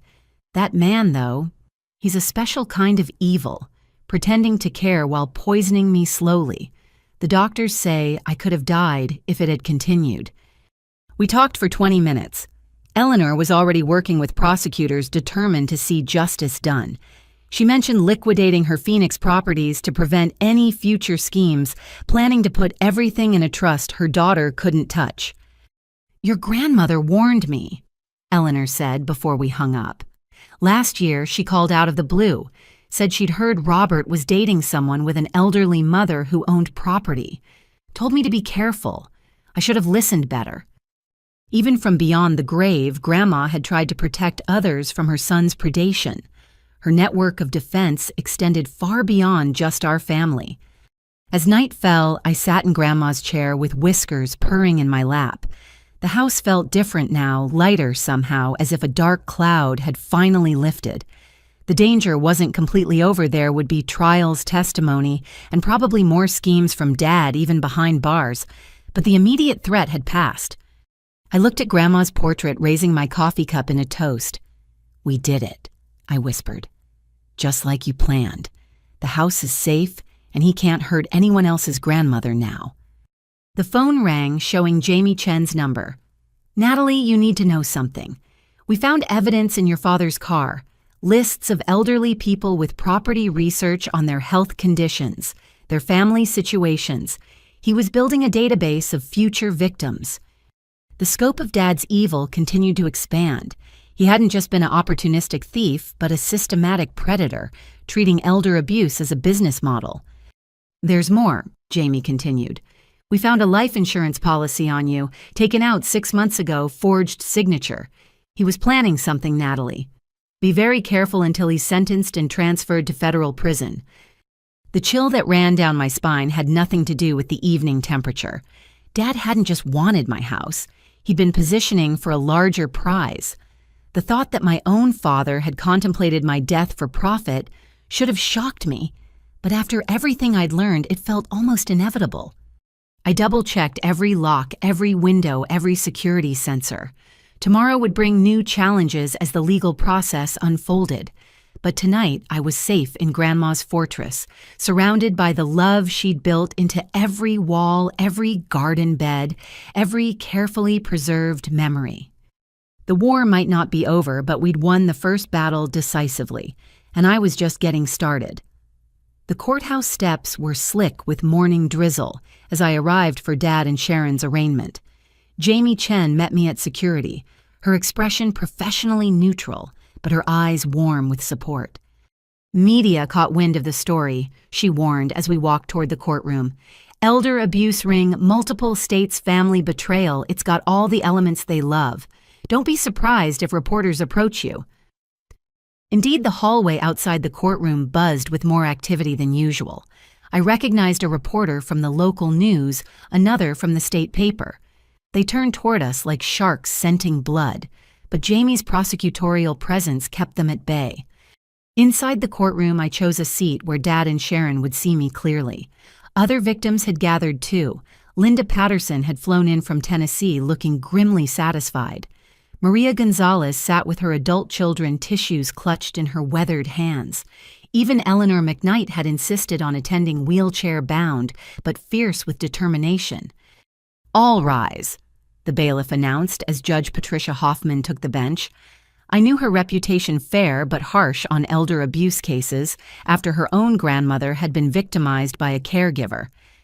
Dad entered first orange jumpsuit, replacing his usual calculated wardrobe. The sight should have brought satisfaction, but I felt only sadness for the father he could have been. Sharon followed her designer persona, crumbled into a tear-stained woman who looked every one of her 53 years. "We'll hear case number 78942 first," Judge Hoffman announced, State versus Robert James Winters.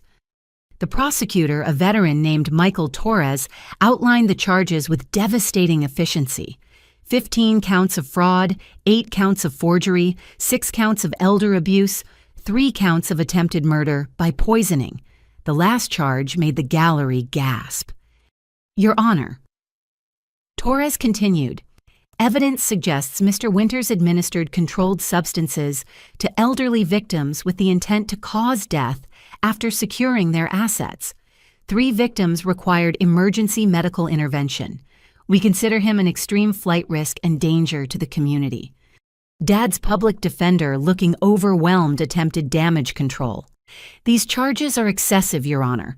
My client is a businessman who perhaps made poor judgments but never intended harm." Poor judgments. Judge Hoffman's voice could have frozen flame. Poisoning elderly women is poor judgment. As the lawyers argued, bail movement in the gallery caught my eye. Sharon had turned in her seat, scanning faces until she found her mother. The 2 women locked eyes across the courtroom, years of complicated history compressed into a single moment. Eleanor McKnight raised her hand slowly, deliberately, and pointed at Sharon, not with anger, but with profound disappointment. Sharon crumbled, sobbing audibly. "I'll hear from the defendant," Judge Hoffman announced, surprising everyone. Sharon stood on shaking legs. "I want to change my plea," she said, voice barely audible, "and I want to testify against him." The courtroom erupted. Dad lunged toward Sharon but was restrained by deputies. His public defender frantically requested a recess while Torres looked like Christmas had come early. "You stupid witch!" Dad screamed at Sharon.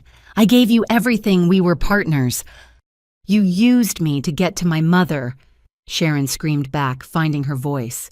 "You never loved me. I was just another mark, another path to money." Judge Hoffman banged her gavel repeatedly. "Order deputies separate these defendants. Ms. McKnight Winters, you'll need proper counsel before any plea change. Mr. Winters, one more outburst and you'll be gagged." During the chaos, Linda Patterson leaned over to whisper, "This is exactly how it ended with him before. When cornered, he turns vicious. Watch yourself, Natalie." After order was restored, bail hearings proceeded. Sharon, now represented by a hastily summoned attorney, received bail set at $500,000. Her mother posted it immediately, the 2 women leaving together under Detective Morrison's watchful eye. Dad's hearing went differently. Torres presented evidence of the life insurance policies on me and 2 other elderly victims. He showed Dad's database of potential targets' financial records, revealing hidden assets in offshore accounts. "Your Honor," Torres concluded, "Mr. Winters has the means and motive to flee. He's also demonstrated willingness to kill for profit. We request remand without bail." Judge Hoffman agreed. Dad would remain in custody until trial scheduled for 3 months out. As deputies prepared to lead him away, he turned to stare at me with naked hatred. "This isn't over," he mouthed silently. After court, the victims and families gathered in a conference room. Torres and Detective Morrison updated us on the expanding investigation. "Sharon McKnight Winters has agreed to full cooperation," Morrison announced. "She's provided access to computers, phones, and a storage unit we didn't know existed. The evidence is staggering." Maria Gonzalez spoke up, her English accented but clear. "How many others? How many we don't know about?" "We're investigating 12 additional cases across 6 states," Torres replied. "Some going back 20 years. Mr. Winters was prolific." Linda Patterson laughed bitterly. 20 years of this. How many families destroyed? How much inheritance stolen?" "Which brings us to restitution," Torres continued. "We've frozen multiple accounts, traced property transfers, identified hidden assets. It won't make victims whole, but there's more recovery potential than typical fraud cases." Eleanor McKnight raised a shaky hand. "What about my daughter? She says she didn't know, but—" Morrison's voice gentled. "The evidence supports her claim of ignorance about the poisoning. She was complicit in the property fraud, but genuinely believed the schemes were legal. Her cooperation is invaluable. With a good lawyer and her testimony against Mr. Winters, she's looking at probation rather than prison." The meeting continued for another hour, survivors sharing stories and contact information. We were forming an unfortunate sisterhood bound by one man's greed. Outside the courthouse, reporters waited. I tried to pass without comment, but one persistent journalist blocked my path. "Ms. Winters, how does it feel to send your own father to prison?" The question stopped me cold. How did it feel? Relieved, vindicated, heartbroken. All of the above. "I didn't send him anywhere," I finally answered. "His choices led him here. My grandmother protected our family legacy from a man who saw love as weakness and family as opportunity. If that makes me cold, so be it. Your father claims you manipulated your grandmother. Any response?" My grandmother graduated college in 1952 when women were barely admitted. She built a business, raised a family, and accumulated wisdom over 93 years. Anyone who thinks she could be manipulated didn't know Rose Winters. I pushed past them toward my car, but another reporter shouted, "What about forgiveness? He's still your father." That stopped me again. I turned back, thinking of all the victims in that conference room. "Forgiveness without accountability enables abuse," I said clearly. "My father stole from the elderly for decades. He poisoned women for profit. He took out life insurance policies on victims, including me. Some things are unforgivable, and family doesn't exempt you from consequences." Back home, I found Sharon sitting on my porch steps, Eleanor beside her in a wheelchair. Both women looked exhausted. "We need to talk," Sharon said simply. I could have refused, called the police, exercised my legal rights. Instead, I opened my door and gestured them inside. We sat in the living room, 3 women connected by one man's crimes. Sharon spoke first, words tumbling out like a confession. "I met Robert at a financial planning seminar. I was broke after my second divorce, desperate to rebuild. He seemed so sophisticated, so caring. He asked about my mother within our first 3 dates, but I thought he was being thoughtful." She laughed bitterly. Every romantic gesture was calculated. The weekend trips were to research property values. The family dinners were to assess my mother's mental state. I gave him access to everything because I thought we were building a life together. "When did you suspect?" I asked. Little things at first. How he'd redirect conversations to inheritance pushed me to get power of attorney.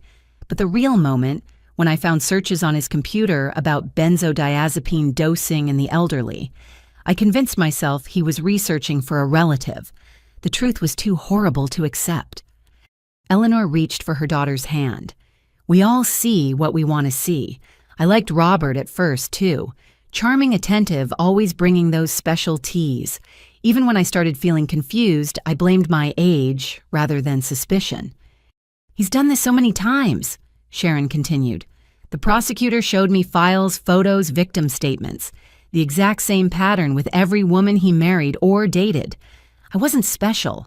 I was just the latest mark with an elderly relative who owned property. Her voice broke. I helped him forge your grandmother's will. He said it was just to scare you, make you negotiate. I knew it was wrong, but thought, God, I actually thought we were clever. I'm so sorry, Natalie. To you, to your grandmother's memory, to my mother.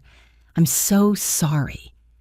What do you say to someone who helped try to steal your home but was also victimized? I thought of Grandma. Her infinite capacity for seeing people clearly while still hoping for their better angels. Sharon, you'll face consequences for your choices, I said carefully. But you're also doing the right thing now. That matters. The prosecutor says if I testify truthfully, I'll get probation and community service, Sharon replied.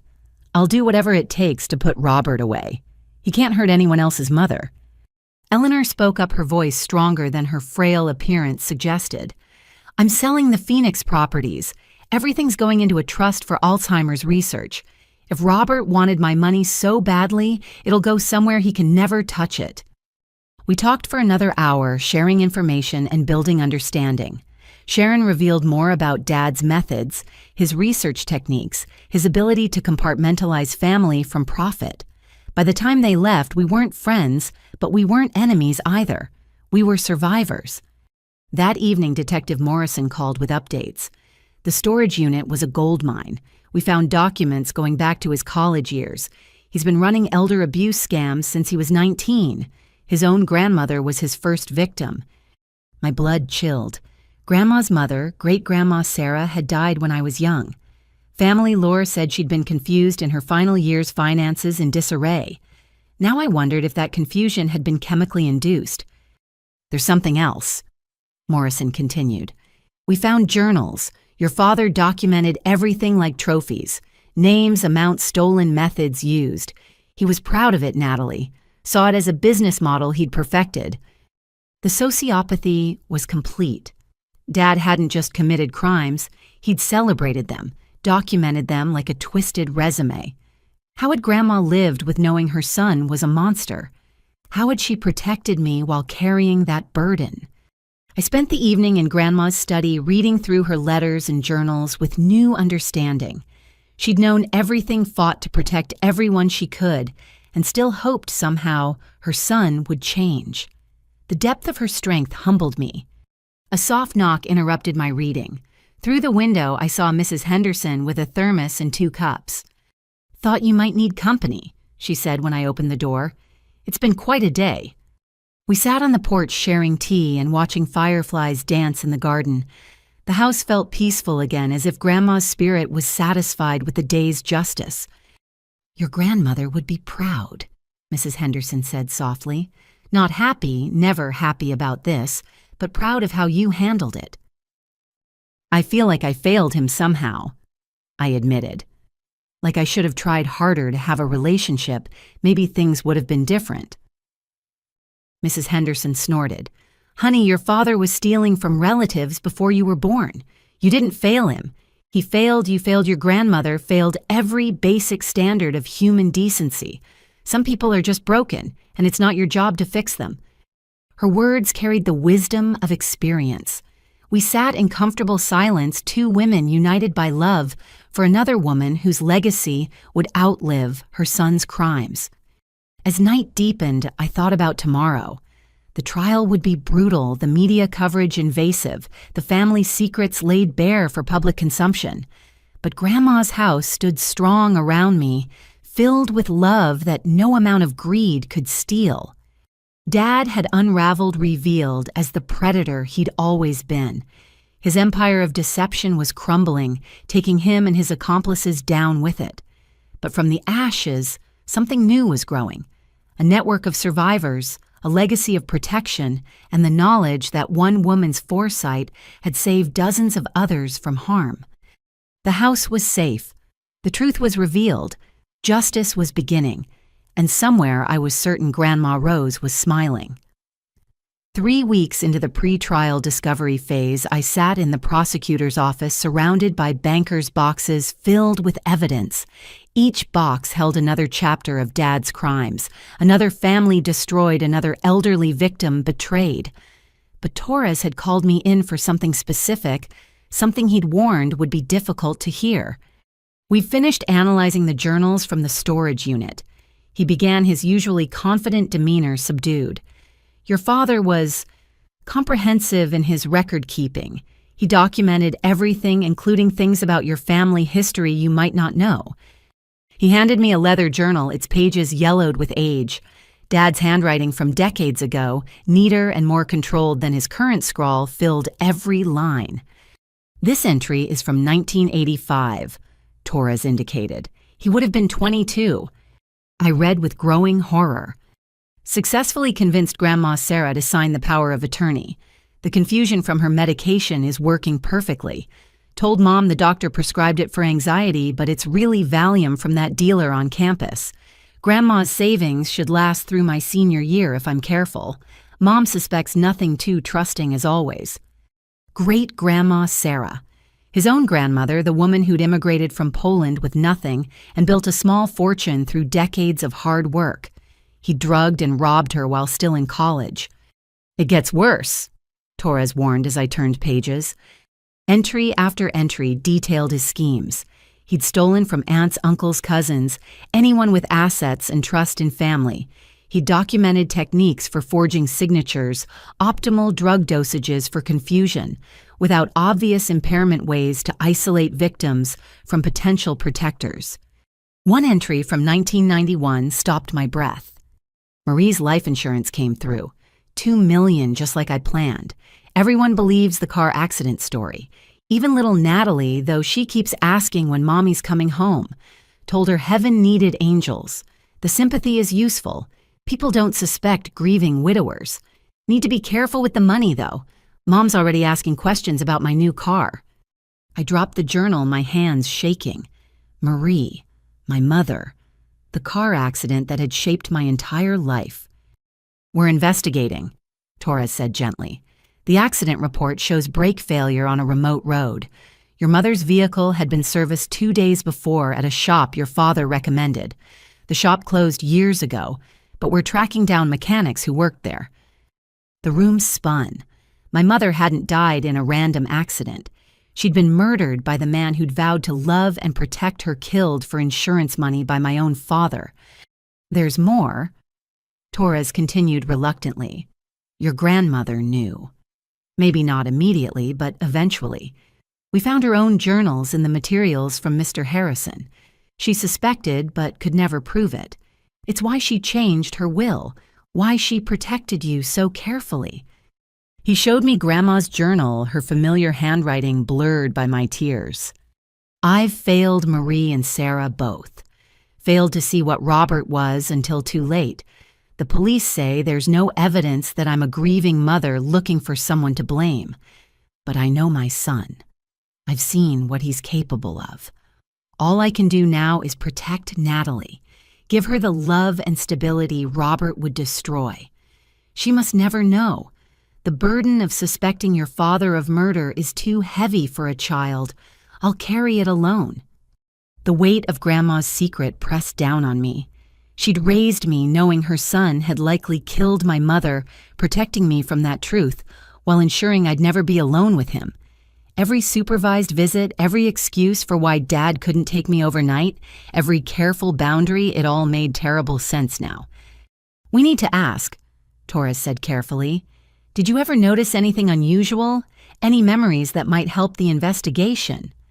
I thought back through the fog of decades. I remember Mom and Dad fighting about money. She'd hidden bank statements, wanted to know where his salary went. The night before she died, she told me we might be living with Grandma soon. I thought she meant a visit. She was leaving him, Torres concluded. That's often the trigger in these cases. When the victim threatens the asset stream, the perpetrator escalates. A knock interrupted us. Detective Morrison entered with more files and a grim expression. We found something else. Robert Winters took out life insurance policies on dozens of people over the years. Most never knew. Some died in accidents or sudden illnesses. We're reopening 8 death investigations. 8 potential murders. My father wasn't just a thief, but possibly a serial killer who'd weaponized family trust for decades. The magnitude of evil was incomprehensible. There's a survivor who wants to meet you, Morrison added. Bethany Coleman. Her aunt died 5 years ago, shortly after Robert befriended the family. She's been investigating on her own hit Dead Ends until this case broke. I agreed to meet her, needing to connect with someone else who understood this particular horror. We met at a coffee shop downtown, 2 women bound by suspicion and loss. Bethany was younger than me, maybe late 20s, with determined eyes that had seen too much. Aunt Helen was healthy as a horse. She began without preamble, ran marathons at 70. Then she met Robert at a charity function. Within 6 months, she was dead from organ failure. Doctors called it natural causes, but I knew better. She'd compiled her own evidence file photos of Dad with her aunt bank statements showing suspicious transfers, medical records indicating sudden decline after perfect health. I tried getting police interested, but without proof of poisoning, they wouldn't investigate. Your case gives me hope for justice. We compared notes, finding patterns. Dad targeted women, either widowed or never married, those without strong family networks. He researched meticulously, attended charity events and senior center gatherings, presented himself as a caring relative or romantic interest, the hunting ground of the vulnerable. He's a serial predator, Bethany said flatly. The money was just a bonus. He enjoyed the control, the deception, watching them trust him while he plotted their deaths. Her words rang true. The journals showed increasing sophistication and decreasing remorse over time. He'd evolved from desperate thief to calculating killer, refining methods and expanding networks. Sharon had been his latest tool, but there would have been others if we hadn't stopped him. My phone rang, showing Mr. Harrison's number. His voice was urgent. Natalie, your father's lawyer filed a motion. He's claiming diminished capacity, saying the journals were fiction written for a novel. He wants them thrown out as evidence. The audacity was breathtaking.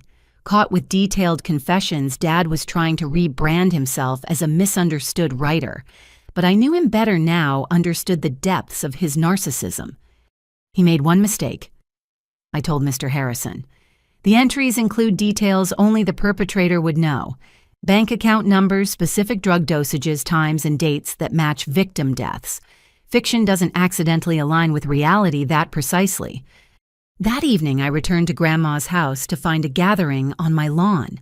Linda Patterson, Maria Gonzalez, Eleanor McKnight, Bethany Coleman, and others I didn't recognize. Victims and families united by Dad's crimes, drawn together by shared pain and determination. We're forming a foundation, Linda announced, the Rose Winters Foundation for Elder Protection. Your grandmother tried to warn people about Robert. We want to continue her work, educate families about predators who target the elderly. I stood surrounded by Dad's victims, transformed into advocates. From evil, good was growing. From betrayal, community was forming. Grandma would have loved the poetic justice of it. Inside the house, we organized. Eleanor, despite her recovery, proved a fierce strategist. Maria's children offered technical expertise. Linda brought legal knowledge from her own battles.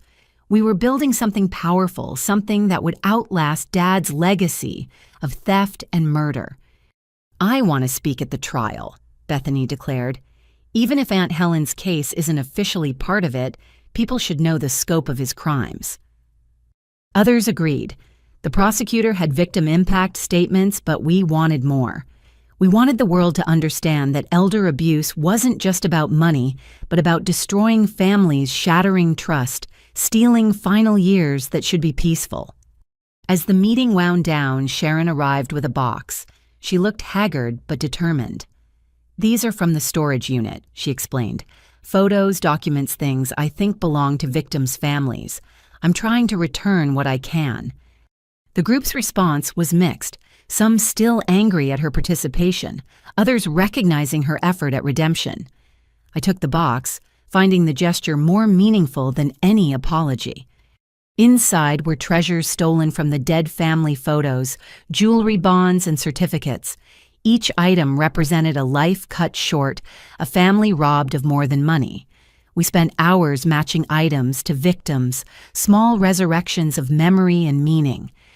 "This was Aunt Helen's," Bethany breathed, holding a pearl necklace. "She wore it every Sunday. He must have taken it after he killed her." The unspoken words hung heavy in the room, but Bethany clutched the pearls like a lifeline one piece of her aunt returned. As everyone prepared to leave, Mrs. Henderson pulled me aside. "The whole neighborhood's talking. Some reporters have been snooping around asking about your family history. Be careful, dear. This story's getting bigger." Indeed, the next morning brought news vans to our quiet street. The story of a serial elder abuser with possible murders spanning decades was national news. Dad's photo appeared on every channel, the charming smile now sinister with context. I gave one interview carefully controlled, focusing on the victims rather than sensationalizing the crimes. "Elder abuse is an epidemic hiding in plain sight," I said directly to the camera. "My father wasn't unique, just unusually prolific. Check on your elderly neighbors. Question sudden changes in their health or finances. Trust but verify even with family." The interview went viral, shared by elder advocacy groups nationwide. Tips poured in about similar cases, suspicious deaths, elderly relatives who died after meeting charming strangers. Dad's arrest was catalyzing a national conversation about elder vulnerability. That night, I sat in Mom's old room, preserved exactly as she'd left it the morning she died. Her perfume still faintly scented the air. Her journal lay on the nightstand, final entry, cheerful with plans for a weekend trip that never happened. "I know the truth now," I whispered to her memory. "He'll pay for what he did to you, to Great-Grandma Sarah, to all of them. I promise." The room felt warmer somehow, as if Mom's spirit acknowledged the vow. 2 strong women had died protecting their families from Robert Winters. Their sacrifice wouldn't be wasted. Tomorrow would bring more revelations, more victims, more evidence of a lifetime spent preying on the vulnerable. But tonight I drew strength from their memories. Mom and Grandma, both victims of Dad's evil, both fierce protectors, despite their fate. The foundation was registered. The victims were united. The truth was emerging from decades of shadows. Dad had built an empire on the graves of the elderly, but we were ensuring it would crumble completely, taking him down forever. Justice for the dead, protection for the living. It's what Grandma would have wanted. It's what Mom died trying to achieve. And it's what I'd deliver no matter the cost. The FBI field office in downtown occupied a gleaming federal building, all glass and steel and security checkpoints.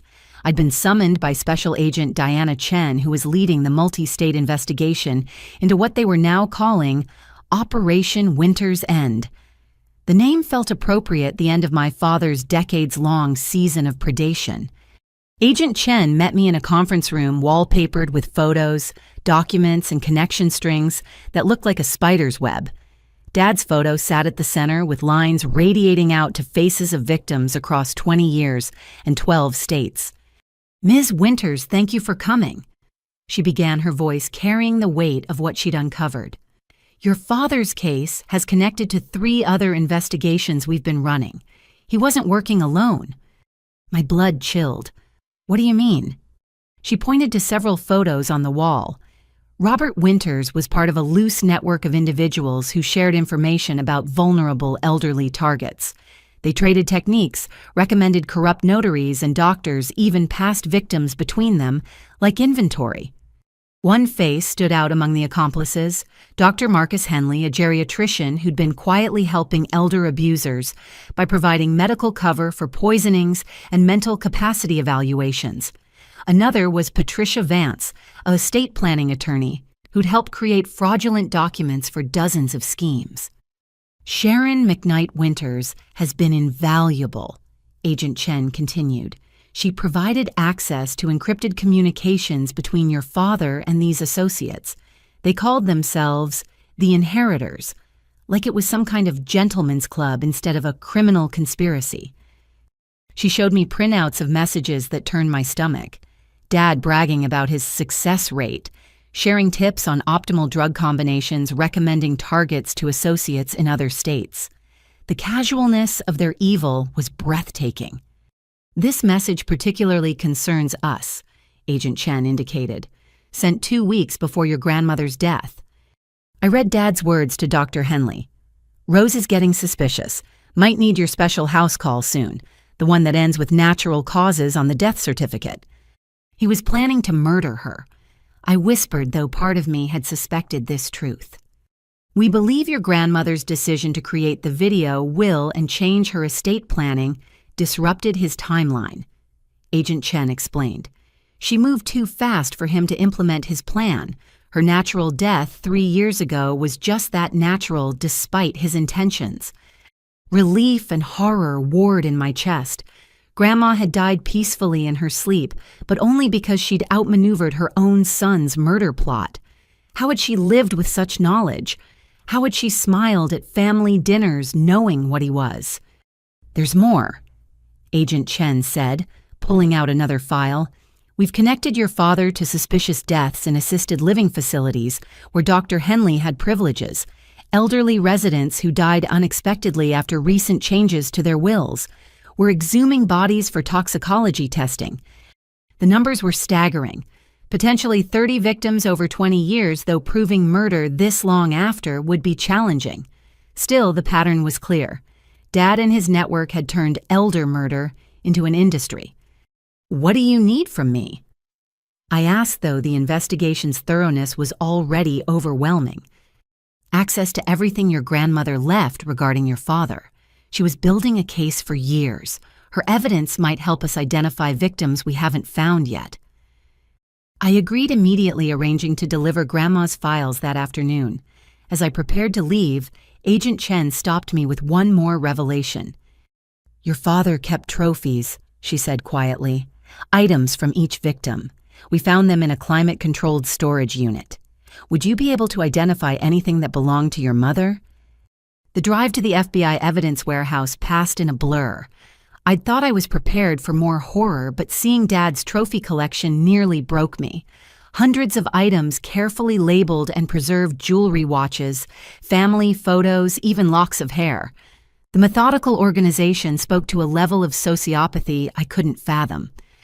"Marie Winters, 1991. The evidence technician read from a label. Inside the clear bag was Mom's wedding ring, the one Dad claimed had been lost in the accident. Her driver's license, supposedly destroyed in the fire. A photo of her holding baby me, one I'd never seen before. And horrifyingly, a small vial of brake fluid labeled, "Backup plan unnecessary." "He sabotaged her car," I said numbly. "He kept proof of his own crime like a souvenir."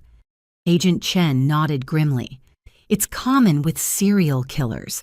They relive their crimes through these items. Your father saw each death as an achievement worth commemorating." I identified what I could each item, a gut punch of recognition. Great-Grandma Sarah's rosary, a pocket watch I remembered her father carrying, pieces of my family's history stolen and cataloged by the very person who should have protected them. Back at the prosecutor's office, the scope of the investigation continued expanding. Torres had connected Dad to 3 more suspicious deaths through financial records. Sharon provided detailed testimony about his methods turning state's evidence with a vengeance born of her own betrayal. He chose me specifically. She told the grand jury in recorded testimony I was allowed to review. Researched my financial situation, my mother's assets, even my psychological profile from social media. I wasn't a wife. I was a business acquisition. The grand jury had already returned indictments on 47 federal counts. State charges would follow. Dad faced multiple life sentences if convicted, though his new attorney was fighting every charge with expensive vigor. "Where's he getting the money for Reginald Blackwood?" I asked Torres, recognizing the name of one of the nation's premier defense attorneys. "That's what we're trying to figure out," Torres admitted. "Blackwood doesn't come cheap, and we've frozen all known assets. Someone's funding this defense, but we don't know who." The answer came from an unexpected source. Bethany Coleman had continued her own investigation, following financial trails the FBI had missed. She arrived at my house that evening with a laptop and a grim expression. "I found shell companies," she announced. "Your father was smart, but he trusted the wrong people. Dr. Henley kept records of their shared accounts, probably as insurance. When the FBI arrested Henley yesterday, his wife gave them everything. The records showed millions hidden in offshore accounts, money stolen from dozens of victims over decades.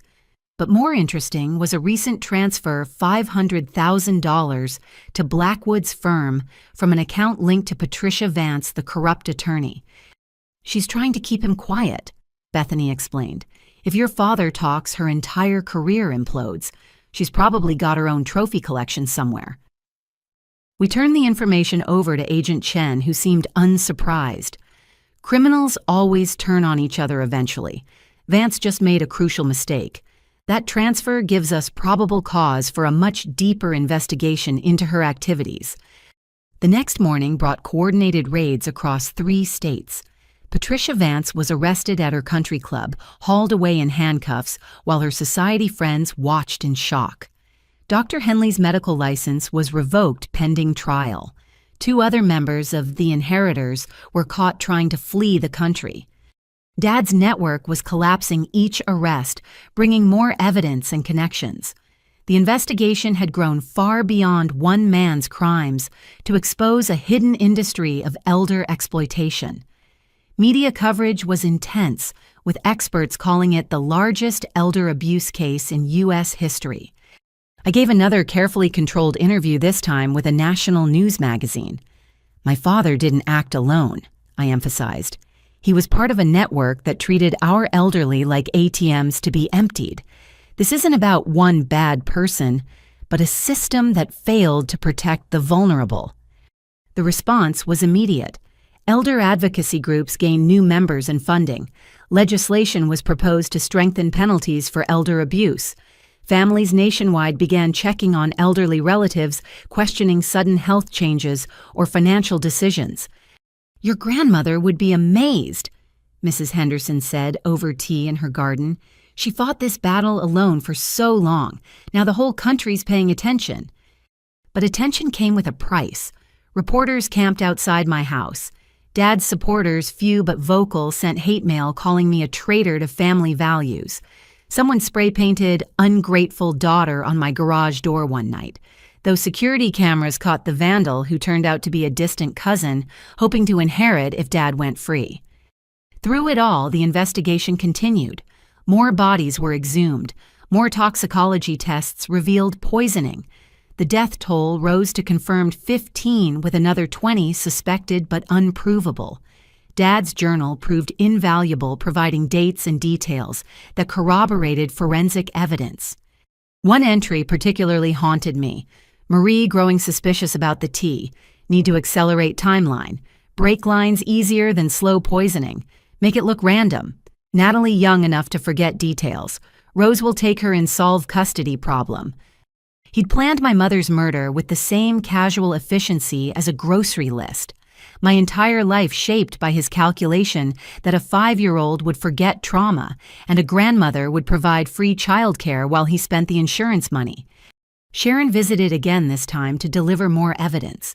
She looked healthier, the stress of living with Dad replaced by the different burden of redemption.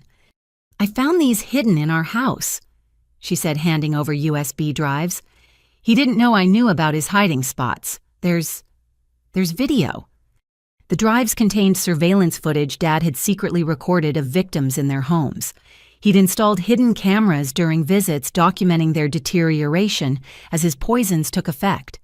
The FBI tech team called it the most disturbing evidence they'd ever processed. "Why?" I asked Sharon. "Why would he record their suffering?" "Control," she answered simply. "He needed to see his power over them. The money was almost secondary. He enjoyed watching them trust him while he destroyed them. I think he's a psychopath, Natalie. The real kind, not movie dramatics. He doesn't feel what we feel."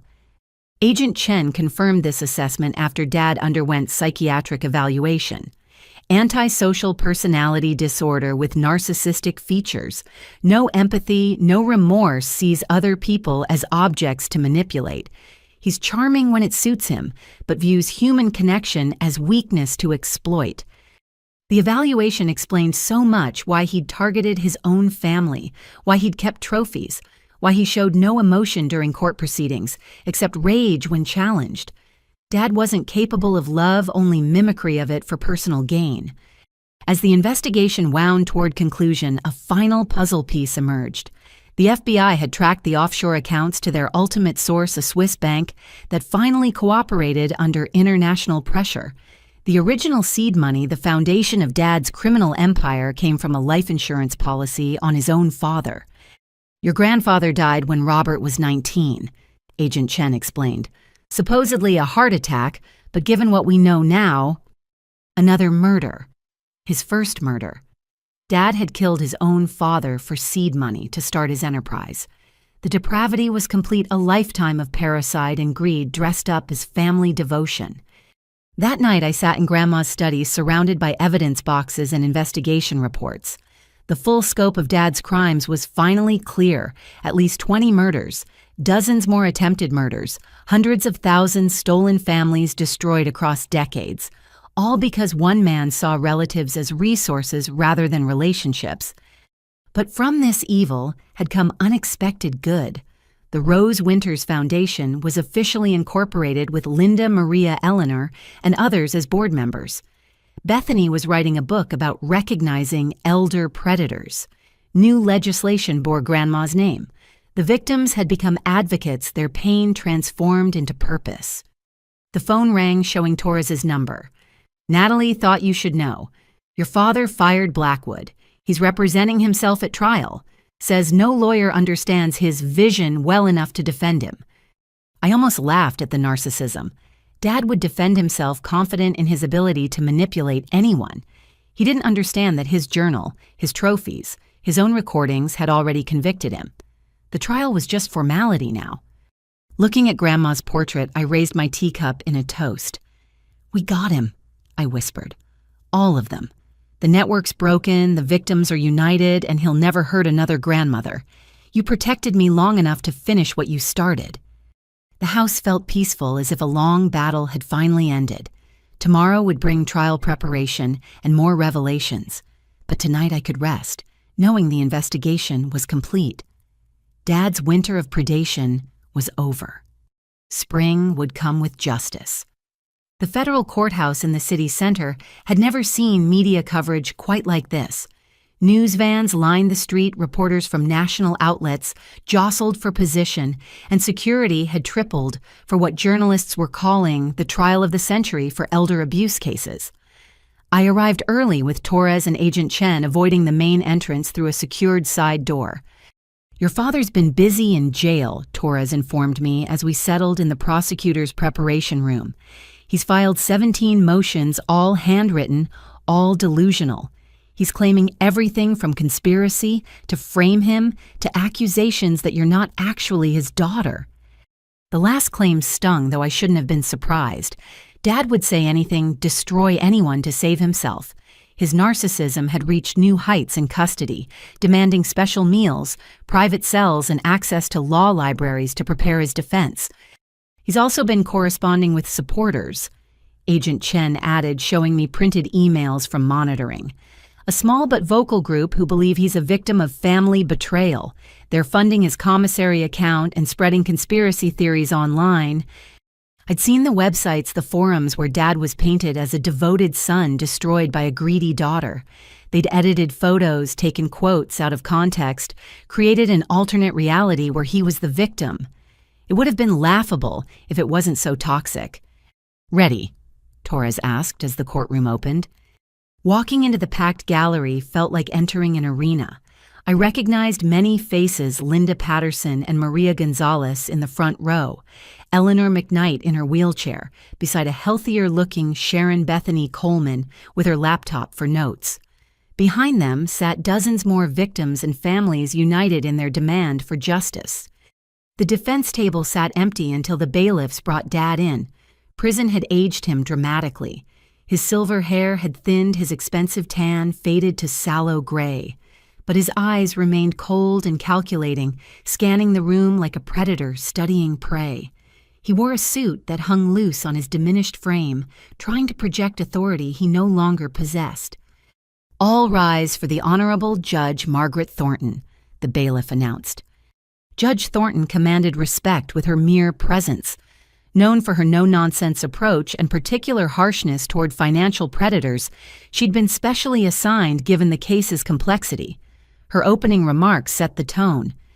"Mr. Winters, you've chosen to represent yourself against advice of counsel. I'll warn you, once I will not tolerate grandstanding, irrelevant speeches or disrespect in my courtroom. You'll follow procedure or be removed. Understood?" Dad stood with exaggerated dignity. "Your Honor, I understand perfectly. I look forward to revealing the conspiracy against me orchestrated by my ungrateful daughter and her accomplices." Several victims audibly scoffed. Judge Thornton's gavel came down sharp. "Mr. Winters, that's your first warning. Refer to witnesses and victims respectfully or not at all." The prosecution's opening statement was devastating in its simplicity. Torres laid out 20 years of predation with clinical precision using Dad's own journals and recordings as a roadmap. The screen showed faces of the confirmed dead elderly people who'd trusted the wrong person with fatal results. "Robert Winters didn't just steal money," Torres concluded. "He stole final years, final moments, final chances to say goodbye. He turned family love into a weapon, and elderly trust into a death sentence. The evidence will show a pattern of evil that shocks the conscience." Dad's opening was exactly what I'd expected: narcissistic rambling disguised as legal argument. He claimed the journals were fiction, the recordings were edited, the witnesses were lying for money. He painted himself as a successful businessman, targeted by jealous relatives and corrupt prosecutors. "Even my own daughter," he gestured dramatically toward me, "conspires against her father for inheritance. She manipulated my poor mother, turned her against her only son. This trial is about greed, but not mine." Several jurors looked skeptical already. Dad had made the classic mistake of a narcissist assuming his charm worked on everyone when it had long since curdled into obvious manipulation. The first witness was Sharon, who took the stand with visible nervousness but clear determination. Under Torres's gentle questioning, she laid out their relationship, the targeting of her mother, the escalating schemes. "He never loved me," she said quietly. "I was a means to an end. Every kiss, every kind word, every promise was calculated to get closer to my mother's money."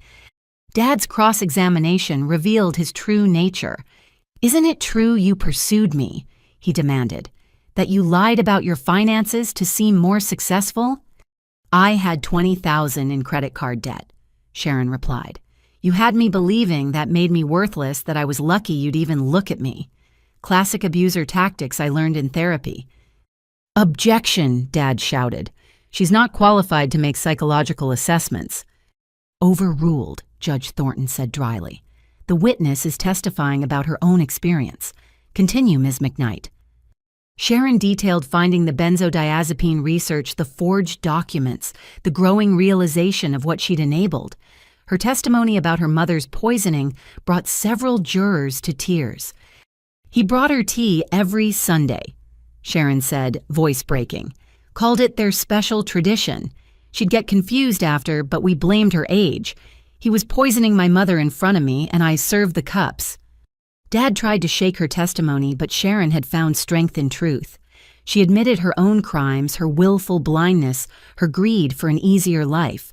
The honesty made her more credible, not less. Eleanor McKnight testified next, still frail but fierce with determination. She described the poisoning symptoms, the confusion, the fear of losing her mind. Photos showed her before and after, a vibrant businesswoman reduced to skeletal fragility. "I built my company from nothing," she said firmly. "Worked 70-hour weeks, sacrificed everything. Robert Winters tried to steal it all with a cup of tea and a fake smile. But I'm tougher than he thought. I survived." Dad's cross-examination of an elderly poison victim went as badly as expected. Every aggressive question made him look more monstrous. When he suggested Eleanor was exaggerating for sympathy, she fixed him with a stare that could freeze flame. Young man. She said, though Dad was only 15 years younger. I've negotiated with Fortune 500 CEOs and union bosses. You're just another con artist who thought an old lady would be an easy mark. You were wrong. The gallery applauded before Judge Thornton could gavel them quiet. Dad looked genuinely shocked that his charm offensive had failed so spectacularly. The forensic evidence came next. Toxicologists explained the poisoning methods, showing how benzodiazepine in specific doses created confusion without obvious sedation. Handwriting experts confirmed the forgeries. Financial analysts traced the money trails through shell companies and offshore accounts. Mr. Winters was remarkably organized, one expert testified. His financial records read like a masterclass in elder fraud. He documented everything, apparently believing he'd never be caught. Dad tried to challenge the evidence on technical grounds, but his legal knowledge was Wikipedia deep. Judge Thornton grew increasingly frustrated with his objections, finally threatening contempt if he continued disrupting testimony with irrelevant challenges. Then came the trophy evidence. The FBI presented the storage unit's contents with devastating effect. Item after item appeared on screen, each representing a life stolen. The jurors looked sick as the scope became clear. These aren't souvenirs, Agent Chen testified. They're trophies. Serial killers often keep them to relive their crimes. Mr. Winters labeled each item with victim names and dates, creating a catalog of conquests. When Mom's items appeared on screen, I had to leave the courtroom. Linda Patterson followed, finding me sobbing in the hallway. First time's the hardest, she said gently. Seeing proof of what you suspected. But you're strong, just like your grandmother knew you'd be. We'll get through this together. We returned to find Dad attempting to cross-examine Agent Chen about the chain of custody. She calmly destroyed every challenge, her FBI training evident in precise answers that left no room for doubt. Mr. Winters, she said when he persisted, your fingerprints are on every trophy. Your handwriting is on every label. Your DNA is on items that should have been destroyed in fires or accidents. There is no question of authenticity. The most damaging testimony came from Dr. Marcus Henley, who'd flipped completely in exchange for a reduced sentence. He detailed their partnership with clinical detachment, explaining how he'd provided medical cover for murders.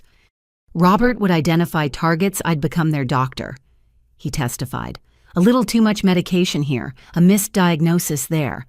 Natural causes on the death certificate, no autopsy required. We refined it to an art. You murdered people, Torres stated flatly. We expedited inheritances, Henley corrected with chilling calm. Robert saw it as a business service, help families access money tied up in elderly relatives who were just lingering. The gallery erupted in disgust. Several victims' families had to be restrained. Judge Thornton threatened to clear the courtroom if outbursts continued, though her own expression showed she shared their revulsion. Dad's cross-examination of his former partner was a disaster. Henley had no loyalty left, answering every question with damning honesty.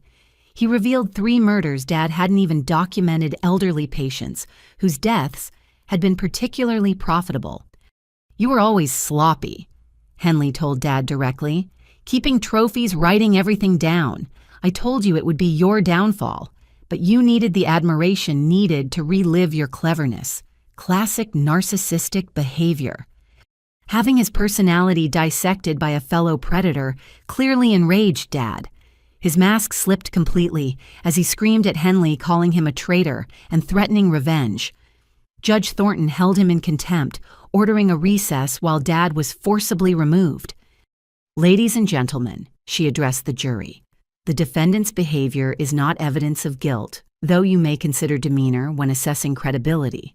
We'll resume tomorrow after Mr. Winters has calmed himself. That evening, the Victims' Coalition met at my house. The trial was going better than hoped, Dad's self-representation turning into self-destruction. but the emotional toll was evident on every face. "Seeing him try to justify it," Maria said quietly, "like we deserve to be robbed because we're old, like our lives don't matter." "They matter," Bethany said firmly. "Every single life he stole matters. That's why we're here. That's why we're fighting. Not just for justice, but for recognition that elderly lives have value beyond bank accounts." Eleanor, growing stronger by the day, raised her teacup. "To the ones who aren't here to testify, we carry their voices now." We toasted with tea in Grandma's china cups, a ritual of remembrance and resolve. Each woman in the room had been touched by Dad's evil, but we'd transformed trauma into purpose. The Rose Winters Foundation already had applications for help from dozens of families suspecting elder abuse. "Your grandmother started this," Linda told me, "but you're finishing it. She'd be so proud of how you've handled yourself." I thought of Grandma as I looked around the room at her extended legacy. She'd protected me long enough to grow strong to develop the skills needed for this battle. Every legal argument I made, every document I filed, every moment I stood firm against Dad's lies was her influence manifested. The trial would continue for weeks more. There would be more evidence, more testimony, more of Dad's desperate attempts to avoid responsibility. But the outcome was increasingly clear. The mountains of evidence, the credible witnesses, the documented patterns of predation would convict him. "He's going to die in prison," Sharon said quietly. "I can't decide if that makes me sad or relieved." "Both," Eleanor replied, patting her daughter's hand. "It's okay to feel both. He was a human being who chose to become a monster. We can mourn the man he could have been while ensuring the man he is never hurts anyone again." As the evening wound down, I walked each woman to her car, accepting hugs and promises of continued support. Tomorrow would bring more testimony, more evidence, more of Dad's unraveling.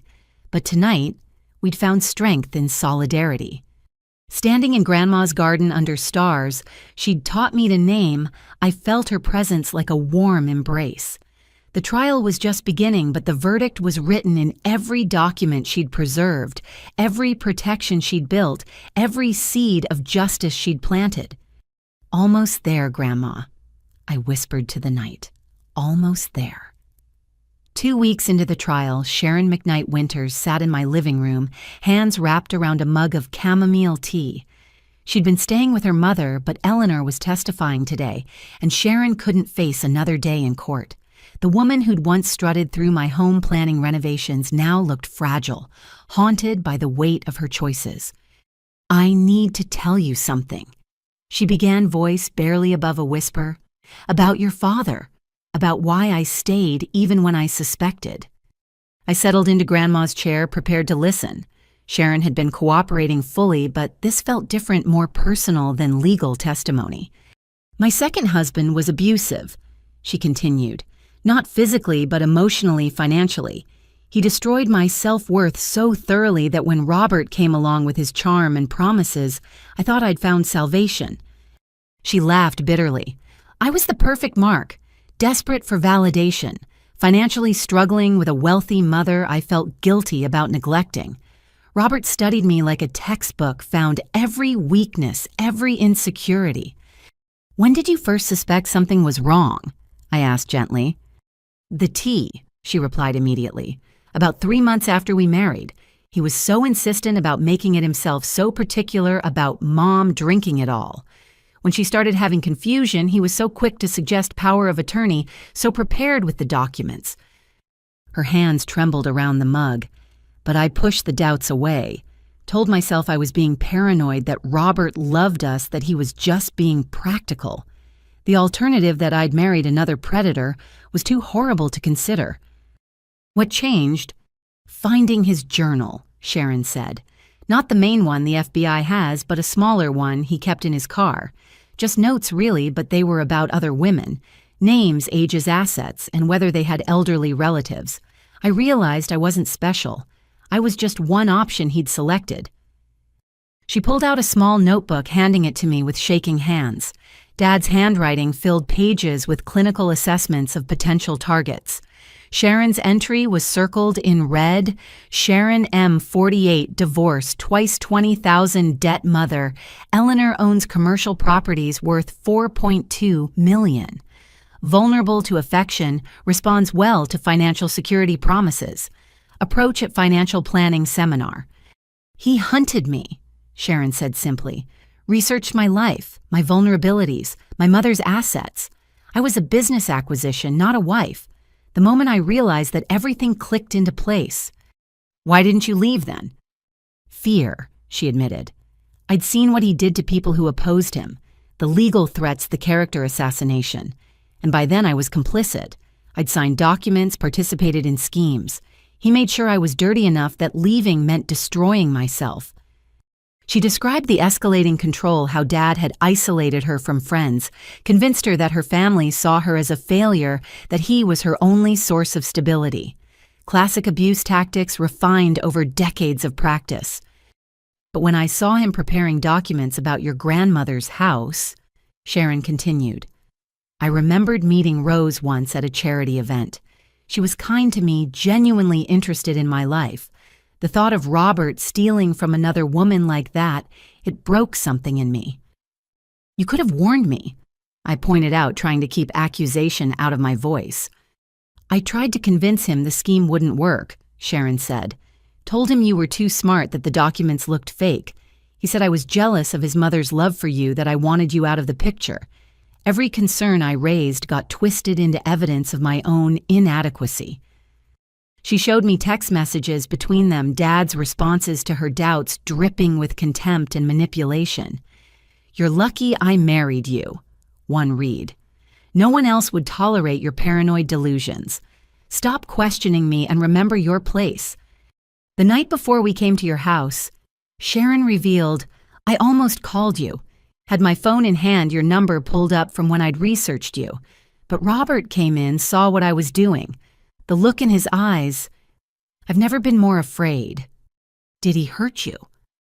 The question came out harder than intended. Not physically. He didn't need to. He just very calmly explained what would happen if I betrayed him, how my mother would suffer, how my children would learn what a failure I was, how I'd end up homeless and alone. Then he made me tea, the same special blend he gave my mother, and watched me drink every drop. He drugged you. A warning, Sharon confirmed. I was confused for hours, couldn't remember things. He told me that was just a taste of what he could do. After that, I was too terrified to resist. I became the accomplice he needed, hating myself more each day.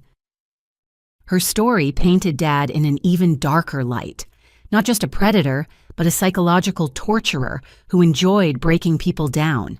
Sharon had been victim and accomplice, both trapped in a web of manipulation and fear. The day of the arrest, she continued, when you told me about my mother being poisoned, something snapped. All the fear disappeared, replaced by rage.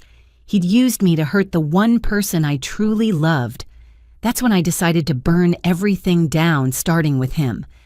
And you have I acknowledged. Your testimony has been crucial. It's not enough, Sharon said firmly. I helped him try to steal your home, your heritage. I stood by while he planned worse. Testifying is the minimum I owe you and everyone else he hurt. She pulled out a folder thick with documents. I've been doing my own investigation, going through everything I can find, trying to identify more victims. These are people Robert researched but hadn't approached yet. I've been warning them anonymously, mostly about what nearly happened. The folder contained detailed notes on dozens of elderly individuals across multiple states. Dad's future victims saved by Sharon's intervention. It was redemption in action, each warning a life potentially saved. There's something else, Sharon said, her voice dropping. About your mother. Robert talked in his sleep sometimes, especially after drinking. One night, about a month ago, he was having a nightmare. He kept saying break lines and should have used the T. I think he was reliving what he did. The confirmation hit like a physical blow, even though I'd already known the truth. Hearing that Dad still dreamed of murdering my mother, that it haunted his unconscious mind, provided a strange form of justice. He might be incapable of remorse, but his crimes followed him into sleep. I recorded it, Sharon added quietly, on my phone. I'd started recording him whenever possible insurance in case things went bad. The FBI has the files now, but I thought you should know. Even monsters have nightmares. We sat in silence for a while, two women bound by one man's evil. Sharon had made terrible choices, but she'd also been systematically broken down by a master manipulator. Her redemption couldn't erase her crimes, but it could prevent future ones. "I'm starting therapy," she said eventually, trying to understand how I became someone who could participate in elder abuse. The therapist says I was trauma bonded, that Robert triggered responses from my previous abuse. It doesn't excuse anything, but maybe understanding helps prevent it happening again. "What will you do after the trial?" I asked. "Community service isn't enough," Sharon replied with surprising firmness. "I want to work with the foundation you're building. Not in any leadership role, I know that's impossible. But maybe I can help identify warning signs, share what I learned about how predators choose accomplices." It was a complicated request. Many victims wouldn't want Sharon anywhere near the foundation, but her inside knowledge could be valuable. Her story, a warning to others who might be slowly pulled into similar schemes. "I'll discuss it with the board," I promised. "No guarantees, but we'll consider it." Sharon nodded, understanding the generosity even in that limited offer. "There's one more thing. About the house, your grandmother's house. Robert had backup plans if the will scheme failed. He'd researched contractors who do insurance fraud, looked into ways to damage the property that would look accidental. He was never going to stop. The revelation shouldn't have surprised me, but it did. Even failing Dad would have tried to destroy what he couldn't steal. The house that represented love and family to me was just an asset to him, worthless if he couldn't monetize it. "He hated that your grandmother loved you more," Sharon observed. "Every time he mentioned you, there was this rage underneath. You represented his failure proof that Rose saw through him. The house was just a symbol. He wanted to hurt you, not just rob you. He succeeded in that," I admitted. "Learning about my mother, seeing what he was capable of, there's no coming back from that." "But you're still standing," Sharon pointed out. "The house is safe, the foundation is growing, and he's going to prison forever. You won, Natalie. Despite everything he threw at you, you won." Eleanor's testimony that afternoon was powerful. She'd returned to her business empire's commanding presence, describing the poisoning with clinical detail that made several jurors visibly angry. Her love for Sharon was evident, but so was her determination to see justice done. "My daughter was a victim too," Eleanor stated firmly when asked about Sharon's involvement. "Robert Winters is a predator who specialized in breaking down women to access their relatives. Sharon will face consequences for her choices, but the real monster is sitting right there." She pointed at Dad with a steady finger. He tried to maintain his composure, but Eleanor's accusation clearly rattled him. Here was a woman he'd failed to kill, bearing witness to his methods. That evening, Sharon and Eleanor joined the victims' support group meeting. The reception was mixed, some victims still angry at Sharon's participation, others recognizing a fellow survivor. Linda Patterson, ever the voice of pragmatic compassion, addressed the elephant in the room. "Sharon made choices that hurt people," Linda said directly. "But she's also proof of how these predators operate, how they recruit accomplices, how they build networks of complicity. Learning from her mistakes might save others." The group slowly opened to Sharon's presence, especially when she shared her documentation of Dad's research methods. Her notes on his manipulation tactics were particularly valuable, showing how predators identified and exploited specific vulnerabilities. "He kept score," Sharon revealed to the group. "Not just money stolen, but people broken. He had a ranking system for how thoroughly he'd destroyed someone's life.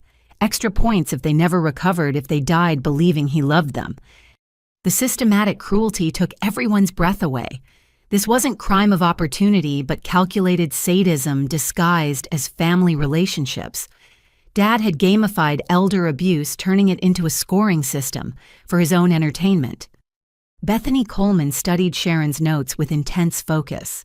"This is invaluable for my book," she said. "Understanding the predator's perspective, how they choose victims and accomplices. With your permission, Sharon, I'd like to interview you extensively."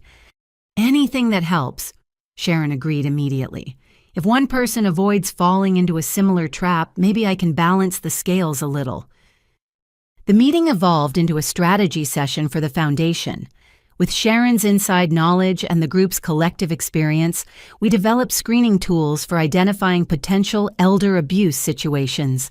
Red flags that seemed obvious in hindsight became teaching points for future prevention.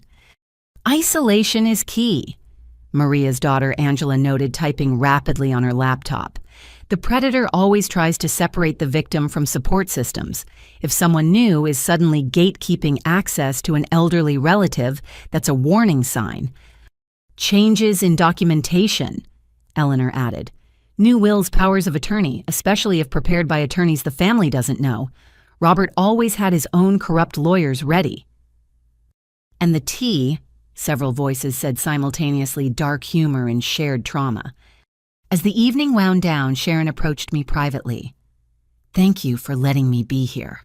I know I don't deserve kindness after what I did." "Grandma believed in redemption." I replied, thinking of Rose's infinite capacity for hope. "She gave Dad 40 years of chances he squandered. You're actually trying to make amends. That matters." Sharon's eyes filled with tears. "I dream about it sometimes. The day we came to take your house. How cruel I was talking about gutting your grandmother's library. I wish I could take it back." "You can't," I said simply, "but you can make sure it never happens to anyone else. That's what the foundation is about. Not just punishment, but prevention." As Sharon and Eleanor left together, the bond between them, visibly stronger despite the trauma, I reflected on the complex nature of justice. Dad would pay for his crimes, spend his remaining years in prison. But true justice meant more than punishment. It meant healing for survivors, protection for future victims, and systematic change to prevent similar predations. Sharon's redemption arc wasn't complete, and might never be. She'd face her own legal consequences, live with the shame of her choices, struggle to rebuild trust with everyone, including herself. But she was trying, and in the shadow of Dad's absolute evil, her effort at reformation shone brighter. The trial would continue tomorrow.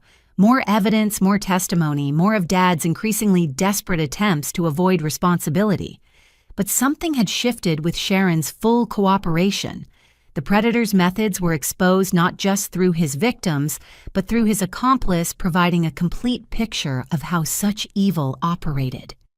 "We see you now," I whispered to Dad's photo in the evidence file. "All your tricks, all your manipulations, all your careful planning. We see it all, and we're going to stop others like you." The foundation had found an unexpected ally in Sharon McKnight Winters. Complicated, compromised, but ultimately committed to preventing others from falling into the same trap.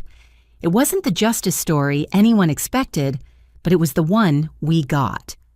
And maybe, just maybe, it was enough. 3 days before I was scheduled to testify, Torres called an emergency meeting. His usually calm demeanor showed cracks of concern as he spread new documents across the conference table. "Your father's been busy in jail," he began. "He's filed a motion claiming incompetent counsel, saying his previous attorney, the one he fired, sabotaged his case. He wants a mistrial." "Can he do that?" My stomach clenched at the thought of starting over. "He can try," Torres replied. "But Judge Thornton isn't easily fooled. The bigger issue is this." He pushed a handwritten document toward me. He's subpoenaed character witnesses, including some names that surprised us. I read through the list, recognizing most as distant relatives or former business associates. But 3 names made my blood run cold: Jennifer Walsh, my college roommate; David Chen, my ex-fiancé; and Patricia Simmons, my therapist from a decade ago. "He can't subpoena my therapist," I protested. "That's privileged." "He's not asking for therapy records," Torres explained. He's calling her as a character witness, claiming she can testify to your manipulative personality and pathological need for control. It's nonsense, but it shows he's been researching your life extensively. The violation felt profound.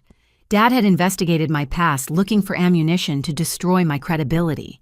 The college roommate I'd lost touch with, the relationship that ended amicably, the therapist I'd seen during law school stress, all dragged into his twisted narrative. "We need to prepare you," Agent Chen said, joining the conversation. "His strategy is clear: paint you as a calculating daughter who manipulated Rose into cutting him out. He'll try to trigger emotional responses, make you look unstable or vindictive. He knows your buttons," Torres added. "Every parent does. He'll use that knowledge to try to break you on the stand. We need to practice until you can face anything he throws at you without flinching." The next 3 days became intensive preparation. Torres and his team ran mock cross-examinations, each more brutal than the last. They dredged up every failure, every mistake, every moment of doubt in my life. "Isn't it true you failed the bar exam on your first attempt?" the mock prosecutor pressed. "Yes," I replied calmly as coached. "Like 30% of test takers. I studied harder and passed the second time." "You were in therapy during law school. Why?" "Academic stress and grief processing after my grandmother's best friend died. Seeking mental health support shows wisdom, not weakness." They threw Dad's likely accusations at me relentlessly, that I'd poisoned Grandma against him, that I'd manipulated her will, that I was money-hungry, vindictive, a disappointment as a daughter. Each attack stung, but repetition built armor. "He'll try to make you angry," Torres warned. "Anger makes people sloppy, say things they regret. Stay calm, stick to facts, don't let him bait you into emotional responses." Between preparation sessions, I met with the witnesses Dad had subpoenaed. Jennifer Walsh, now a suburban mother of 3, was bewildered by the summons. "I haven't talked to you in 10 years, she said over coffee. "What could I possibly say about your character?" "He's fishing," I explained. "Looking for anything negative. Did we ever fight? Did I ever do anything he could twist?" Jennifer thought carefully. "You were studious, maybe a little uptight about grades. Oh, and you once reported our suite-mate for stealing food. But that's hardly character assassination material." We strategized responses to potential questions, Jennifer promising to be brief and factual. She seemed offended by the attempt to use her against me, remembering our friendship fondly, despite the distance years had created. David Chen was equally supportive. "Your dad's really reaching," he said, reviewing the subpoena. "We dated for 2 years, broke up because of career geography, stayed friends. What's he hoping I'll say?" "Probably that I'm controlling or manipulative," I guessed. "He needs to establish a pattern of behavior." "The only pattern I remember is you bringing me soup when I was sick and proofreading my dissertation." David laughed. "If caring about people is manipulation, we're all guilty." The therapist meeting required more delicacy. Dr. Patricia Simmons maintained professional boundaries while explaining what she could and couldn't say. "I can confirm you were my patient and speak to general observations about your character," she said carefully. "I cannot discuss treatment specifics. If he pushes for protected information, I'll invoke privilege." "What do you remember about my general character?" I asked, curious myself after so many years. "A young woman dealing with academic pressure and family complications with remarkable resilience," she replied. "You were introspective, perhaps overly self-critical, but ultimately focused on growth and understanding. Hardly the manipulative monster he's trying to portray." While I prepared testimony, the Victims Coalition marshaled their own resources.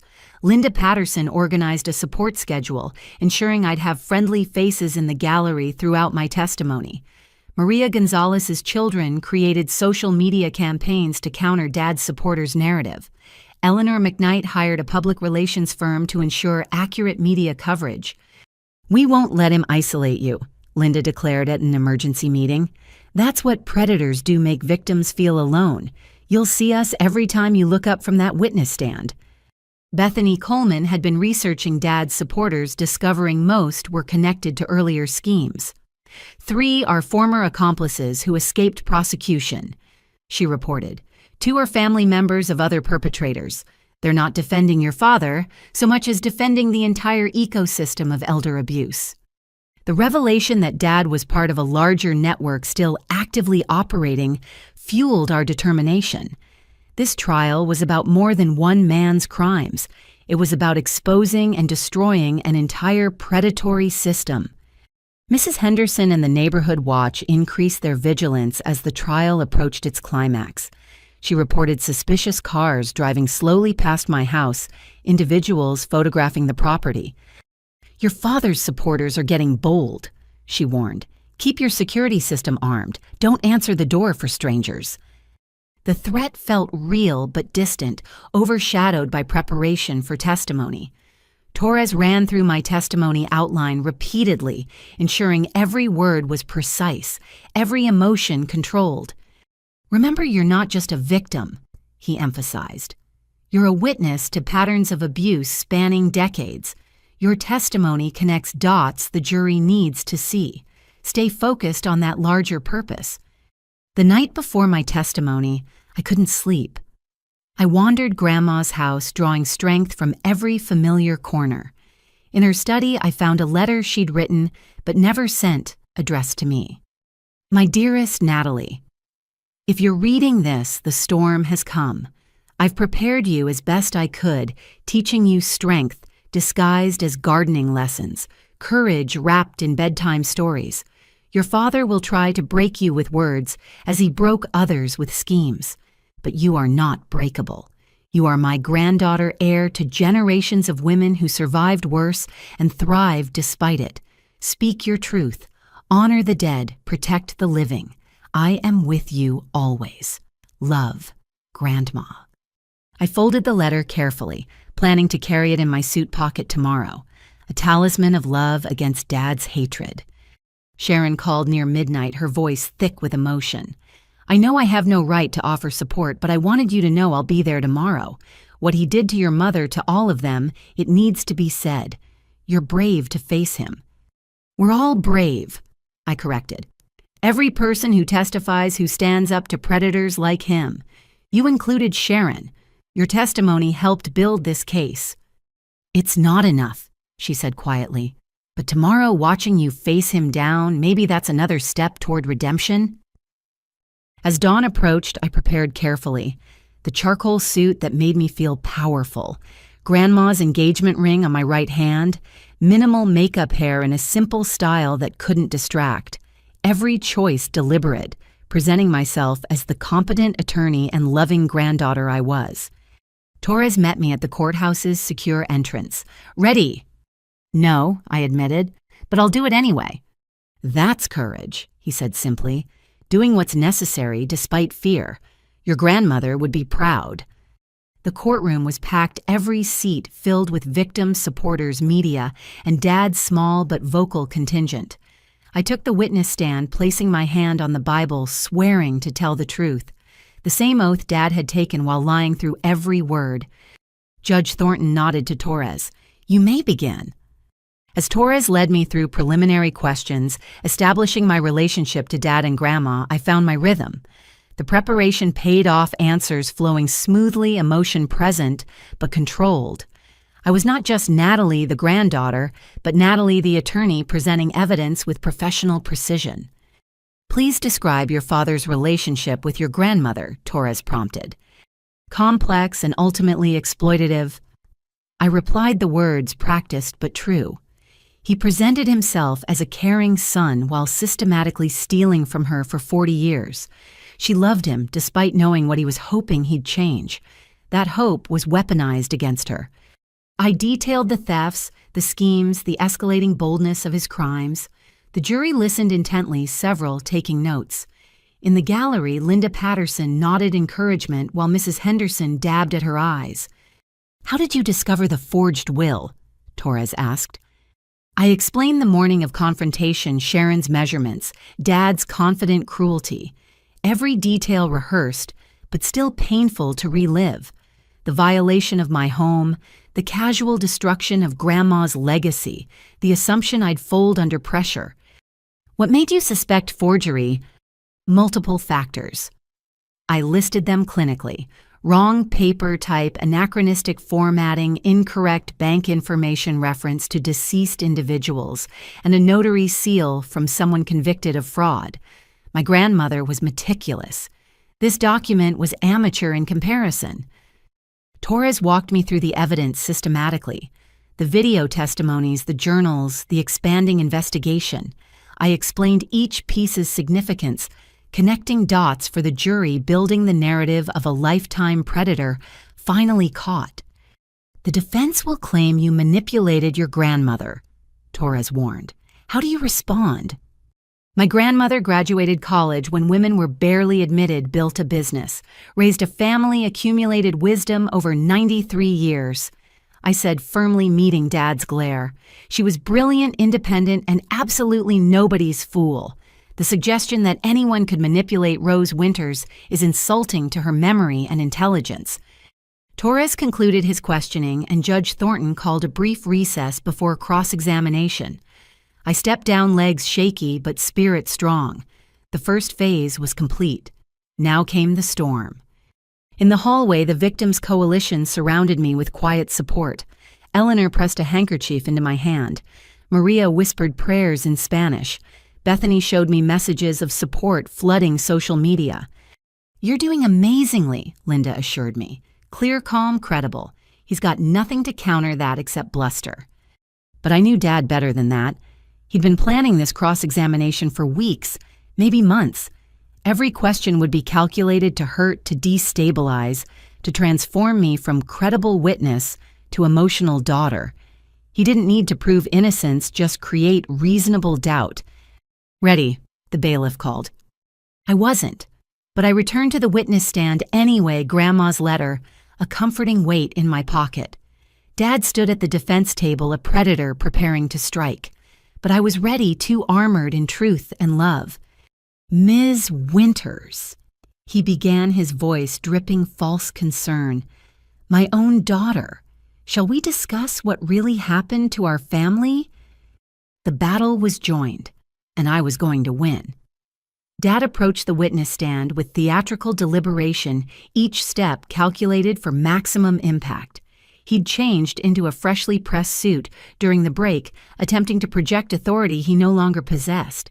But I saw through the facade to the desperate man beneath. "Ms. Winters," he began, emphasizing the formality, "you claim I stole from your grandmother for 40 years. Do you have any proof from before 2010? "Your own journal entries dating back to 1985, I replied calmly. "Bank records showing forged checks. Great-Grandma Sarah's missing jewelry that appeared in pawnshop records with your signature. Allegedly, my signature," he corrected. "These could be forgeries themselves created to frame me." "The state's handwriting expert confirmed authenticity," I reminded him, as did 3 independent analysts. He shifted tactics. "You were 5 when your mother died. How can you testify about events you don't remember?" The question was meant to sting, and it did, but I was prepared. "I remember Mom and you fighting about money. I remember her hiding bank statements. I remember her telling me we might live with Grandma soon.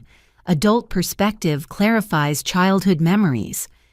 "Or creates false ones," Dad suggested. "Isn't it convenient how your memories support your narrative?" "What's convenient," I shot back before Torres could object, "is how Mom's brake lines failed 2 days after visiting a mechanic you recommended. How her life insurance paid out exactly when you needed money. How you kept her wedding ring as a trophy." Judge Thornton sustained Torres's belated objection, but the damage was done. The jury had heard the accusation, seen Dad's flash of genuine surprise that I knew about the ring. "Let's discuss your relationship with your grandmother." Dad pivoted. "You moved in immediately after her death. Rather eager, weren't you?" "I moved in 3 months after her death following probate," I corrected. "She left the house to me in a video-recorded will with 3 witnesses. Nothing eager about following legal procedures." "But you'd been planning it. Hadn't you visiting more frequently in her final years, becoming indispensable? I visited frequently because I loved her.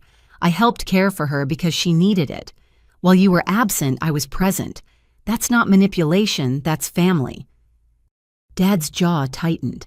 He wasn't getting the emotional responses he wanted. Every attack met fact, every insinuation met truth. You mentioned I was absent, he said, false hurt creeping into his voice. Did you ever consider why?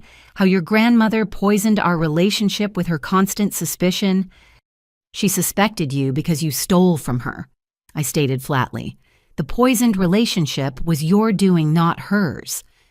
So you say, Dad mused, turning slightly toward the jury. But isn't it possible she was becoming paranoid in her old age, seeing theft where there was only concern? No, I replied firmly. Grandma documented everything meticulously. Dates, amounts, evidence. Paranoia doesn't produce bank records and pawnshop receipts. He tried another angle. You're an attorney specializing in elder law. Quite convenient given this situation. Almost like you've been preparing for this moment. I specialize in contract law, I corrected. I take elder abuse cases pro bono because of what I witnessed growing up. Watching you exploit Grandma inspired me to protect others from predators like you. Predator. Dad's voice rose in practiced indignation. I'm your father. Biology doesn't excuse pathology. I responded, Torres's coaching echoing in my mind. You're my father genetically. But fathers protect their children. You tried to steal my inheritance and took out a life insurance policy on me without my knowledge. That's predation, not parenting. The mention of the insurance policy made several jurors shift uncomfortably. Dad hadn't expected me to know about that, his preparation failing to account for the investigation's thoroughness. That policy was for your protection, he claimed weakly. With you as sole beneficiary, how exactly would that protect me if I died? I let the implication hang heavy in the air. Judge Thornton intervened. Mr. Winters, move on to your next question. Dad shuffled papers, clearly rattled. His cross-examination was falling apart, each practiced attack, failing against simple truth. He tried several more angles over the next hour, questioning my financial motives, my relationship history, even my law school performance. Each attempt met the same calm, factual responses. Finally, he played what he clearly thought was his trump card. Isn't it true you were in therapy for mental health issues? Yes, I replied without hesitation. I sought therapy during law school to manage stress and process grief. Mental health care is health care, nothing more. And didn't you tell your therapist you hated me? Torres objected immediately. Privileged communication, Your Honor. Sustained, Judge Thornton ruled. Mr. Winters, you know better. But Dad pressed on. Without revealing protected information, didn't you have documented emotional problems? I had documented emotional intelligence, I corrected. Seeking help when needed, processing complex feelings appropriately, unlike someone who drugs elderly women and keeps trophies of his murders. Objection, Dad shouted at his own witness. You can't object to your own question's answer, Judge Thornton said dryly, though the witness will refrain from editorial comments. As the hours dragged on, Dad's desperation became increasingly visible. His questions grew more erratic, jumping between topics without coherent strategy. He accused me of elder abuse, of forging documents myself, of conspiring with the victim's coalition for money. These women you've gathered, he gestured toward the gallery, they're hoping for a payday, aren't they? Civil suits to follow criminal conviction. They're hoping for justice, I replied. Most have explicitly refused financial compensation, donating any recoveries to the foundation. Money was your motivation, not theirs. The foundation you conveniently run. The foundation has an independent board of directors. I'm not even a voting member. But you wouldn't understand organizing something without personal profit. By late afternoon, Dad was visibly exhausted. His silver tongue had failed him, charm curdling into obvious manipulation. The jury watched with increasingly skeptical expressions as he grasped for any foothold. One final question, he announced, though Judge Thornton looked ready to end the circus. Do you love me? The courtroom went silent. It was a trap, of course.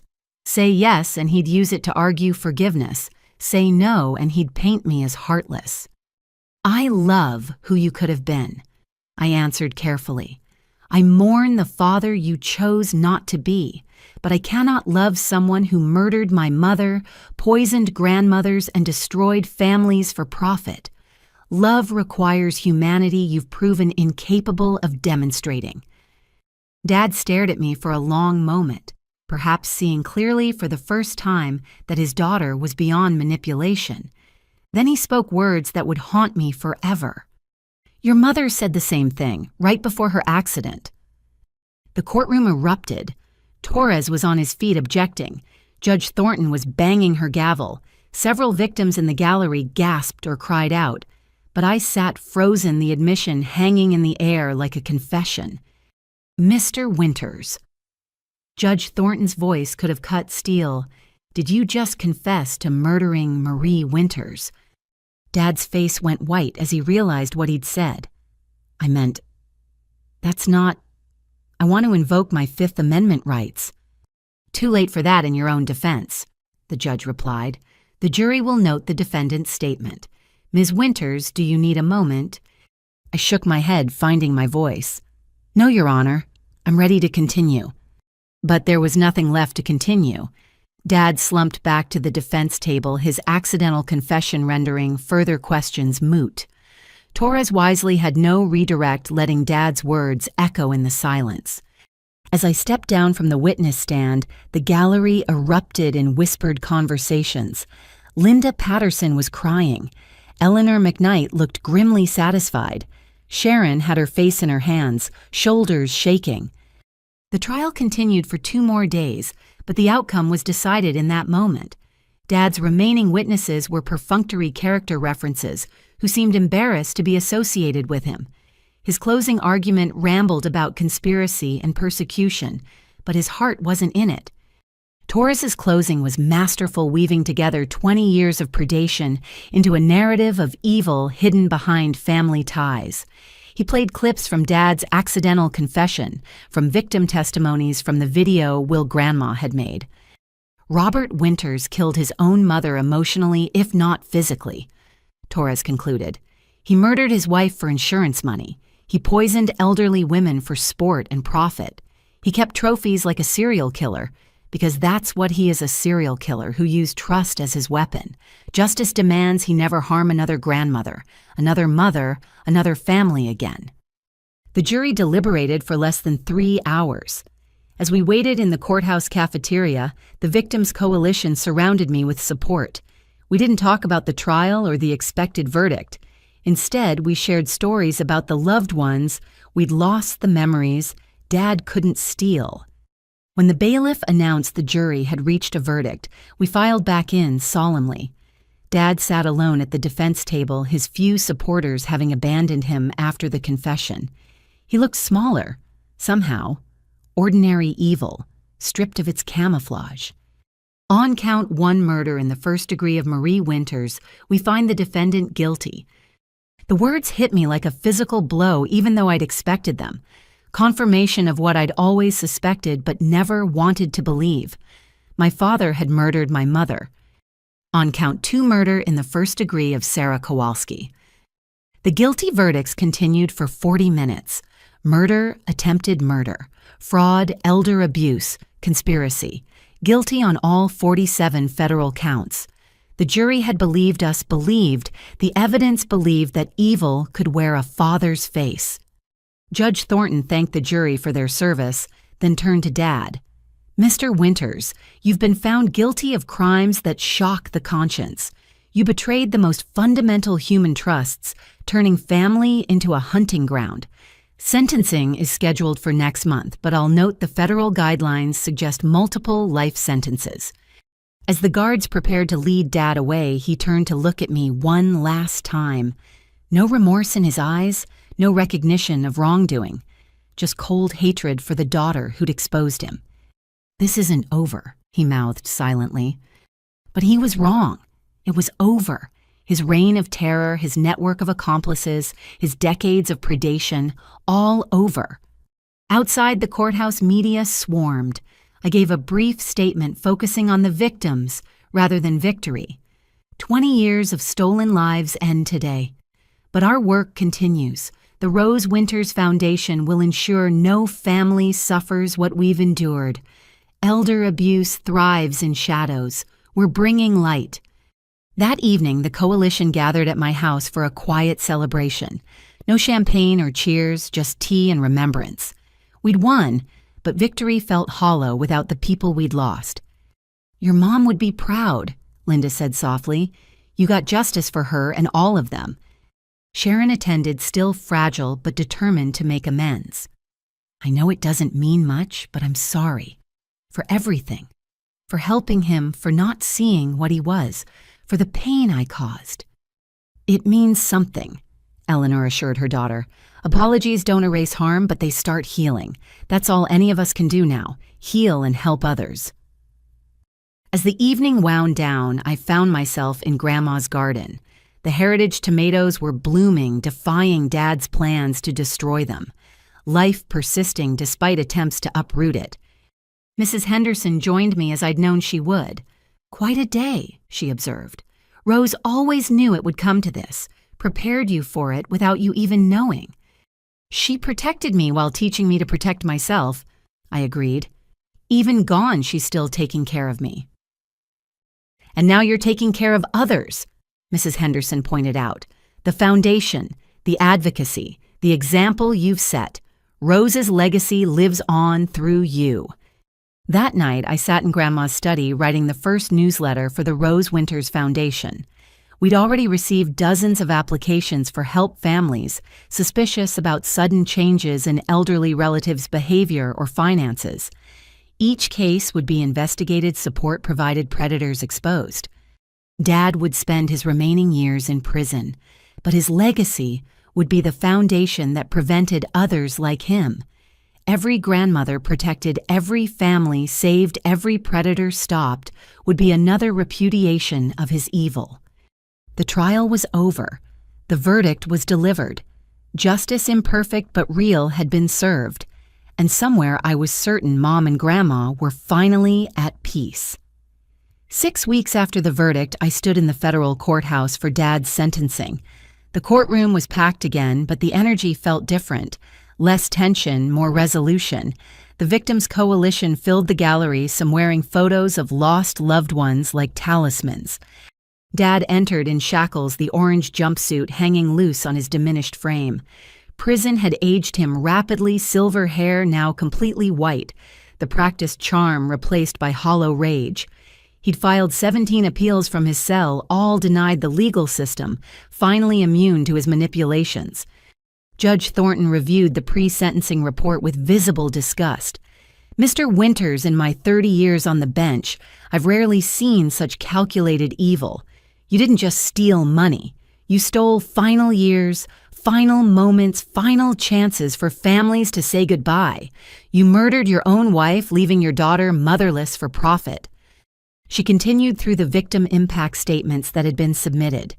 23 families had written about their losses, the ripple effects of Dad's crimes across generations. Children who'd lost inheritances, grandchildren who'd lost grandparents, spouses who'd watched loved ones deteriorate from mysterious illnesses. "Does the defendant wish to make a statement?" Judge Thornton asked. Dad stood slowly, his prepared speech clutched in shaking hands. But instead of reading it, he turned to stare at me with naked hatred. "My daughter destroyed our family," he said, voice raw. "She poisoned my mother against me, conspired with these vultures." He gestured at the gallery, "to steal my legacy. I'm the victim here. I've always been the victim." The delusion was complete. Even facing life in prison, Dad cast himself as the wronged party.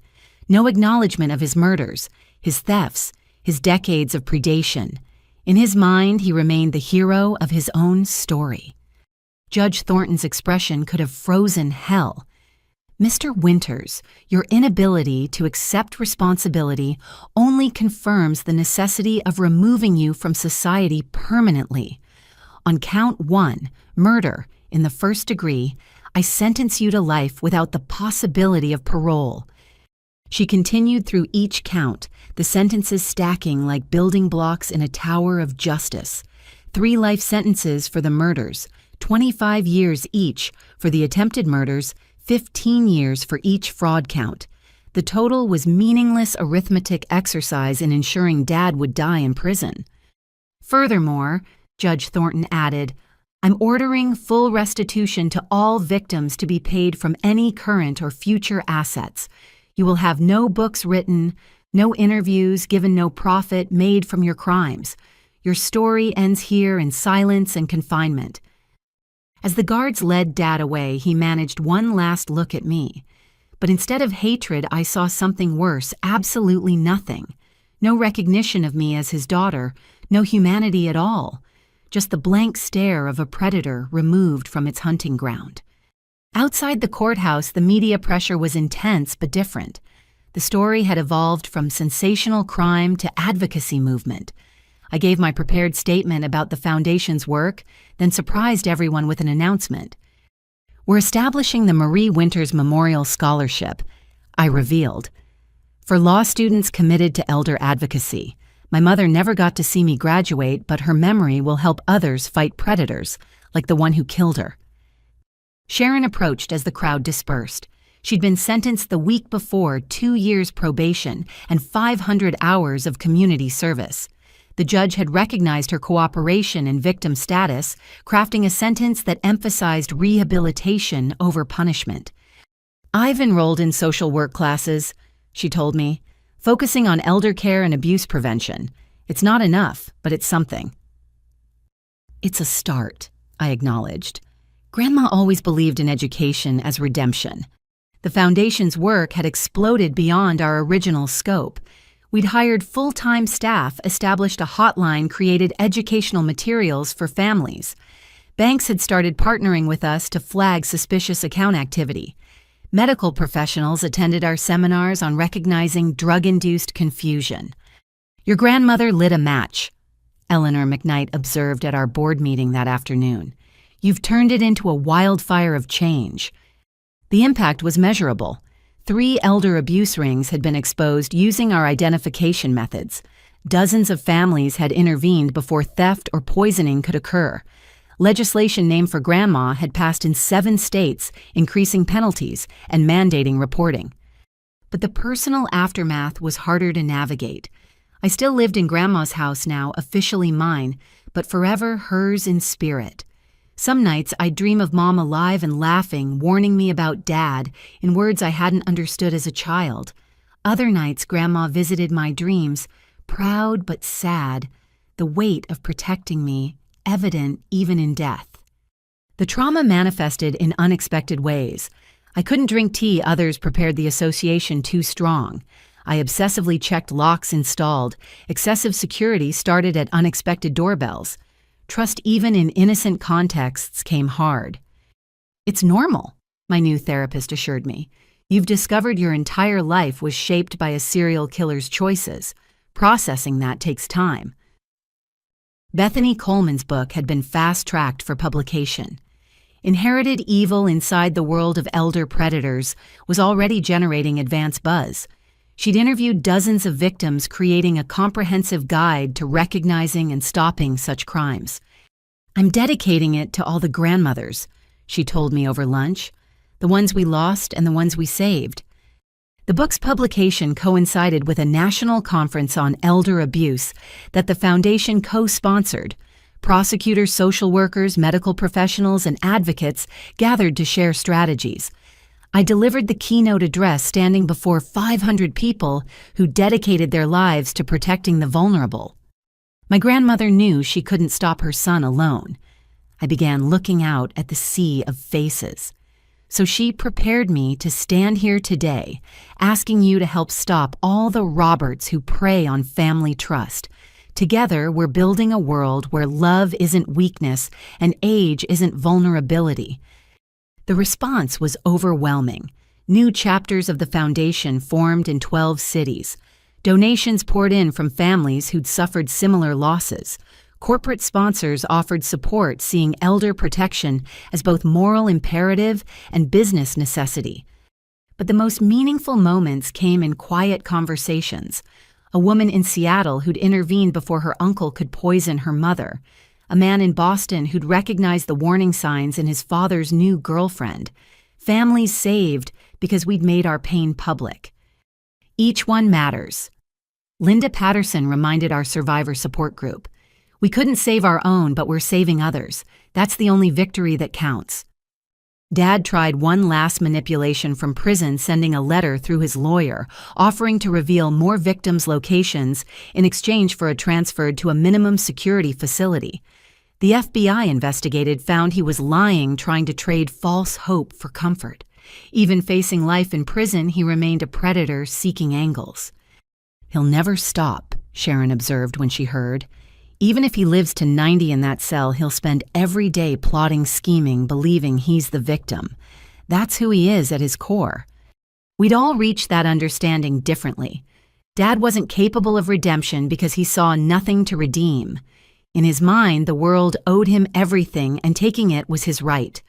Prison wouldn't change, that only contain it. The first anniversary of the trial brought unexpected closure. Phoenix authorities had been investigating Eleanor McKnight's poisoning, following financial trails Sharon had provided. They discovered Dad had partners there too, a smaller network targeting wealthy retirees in desert communities.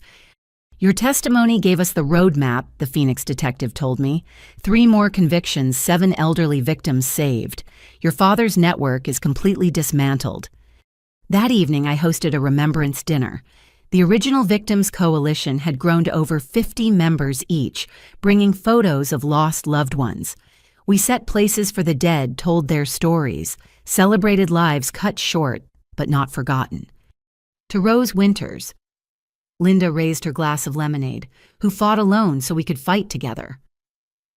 To all the grandmothers we chorused, may their memories be revolution.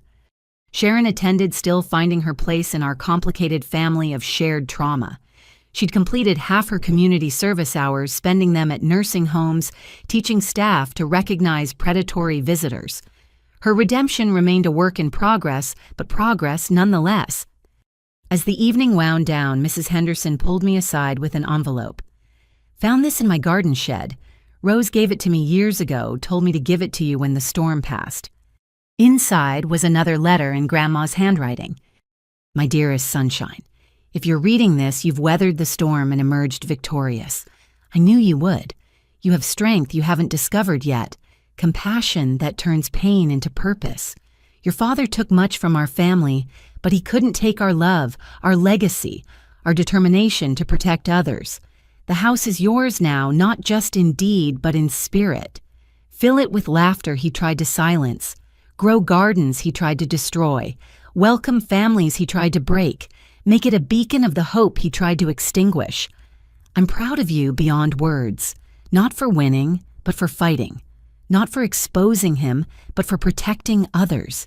You've turned our tragedy into triumph, our loss into love multiplied. Until we meet again, remember, you are loved, you are strong, and you are never alone. All my love, Grandma." That night, I walked through the house with new eyes, not as a battlefield where we'd fought off Dad's invasion, but as a sanctuary Grandma had preserved for healing. Each room held memories of love, stronger than any predator's evil. In the garden, Grandma's heritage tomatoes grew heavy on their vines. Tomorrow, I'd harvest seeds to share at the Foundation's next event. Each packet would carry instructions for growing, but also for watching, protecting, nurturing what the vulnerable entrust to our care. The aftermath continued to ripple outward. Laws changed. Awareness spread. Predators found hunting harder, as families learned to watch for signs. Dad's legacy of death was being overwritten by one of life protection and communal care. Standing in Grandma's greenhouse, surrounded by growing things that defied destruction, I finally felt the storm truly passing. Not ended, never fully ended while predators existed, but managed, channeled into purpose, transformed from personal tragedy to public triumph. "We did it, Grandma," I whispered to the night. "We really did it." And somewhere in the gentle rustling of tomato leaves, I swear I heard her answer, "No, sunshine, you did it. I just gave you the tools." The aftermath was becoming the after, and in that after, beauty grew from ashes hope, from horror and love from loss. It was exactly what Grandma had planned all along.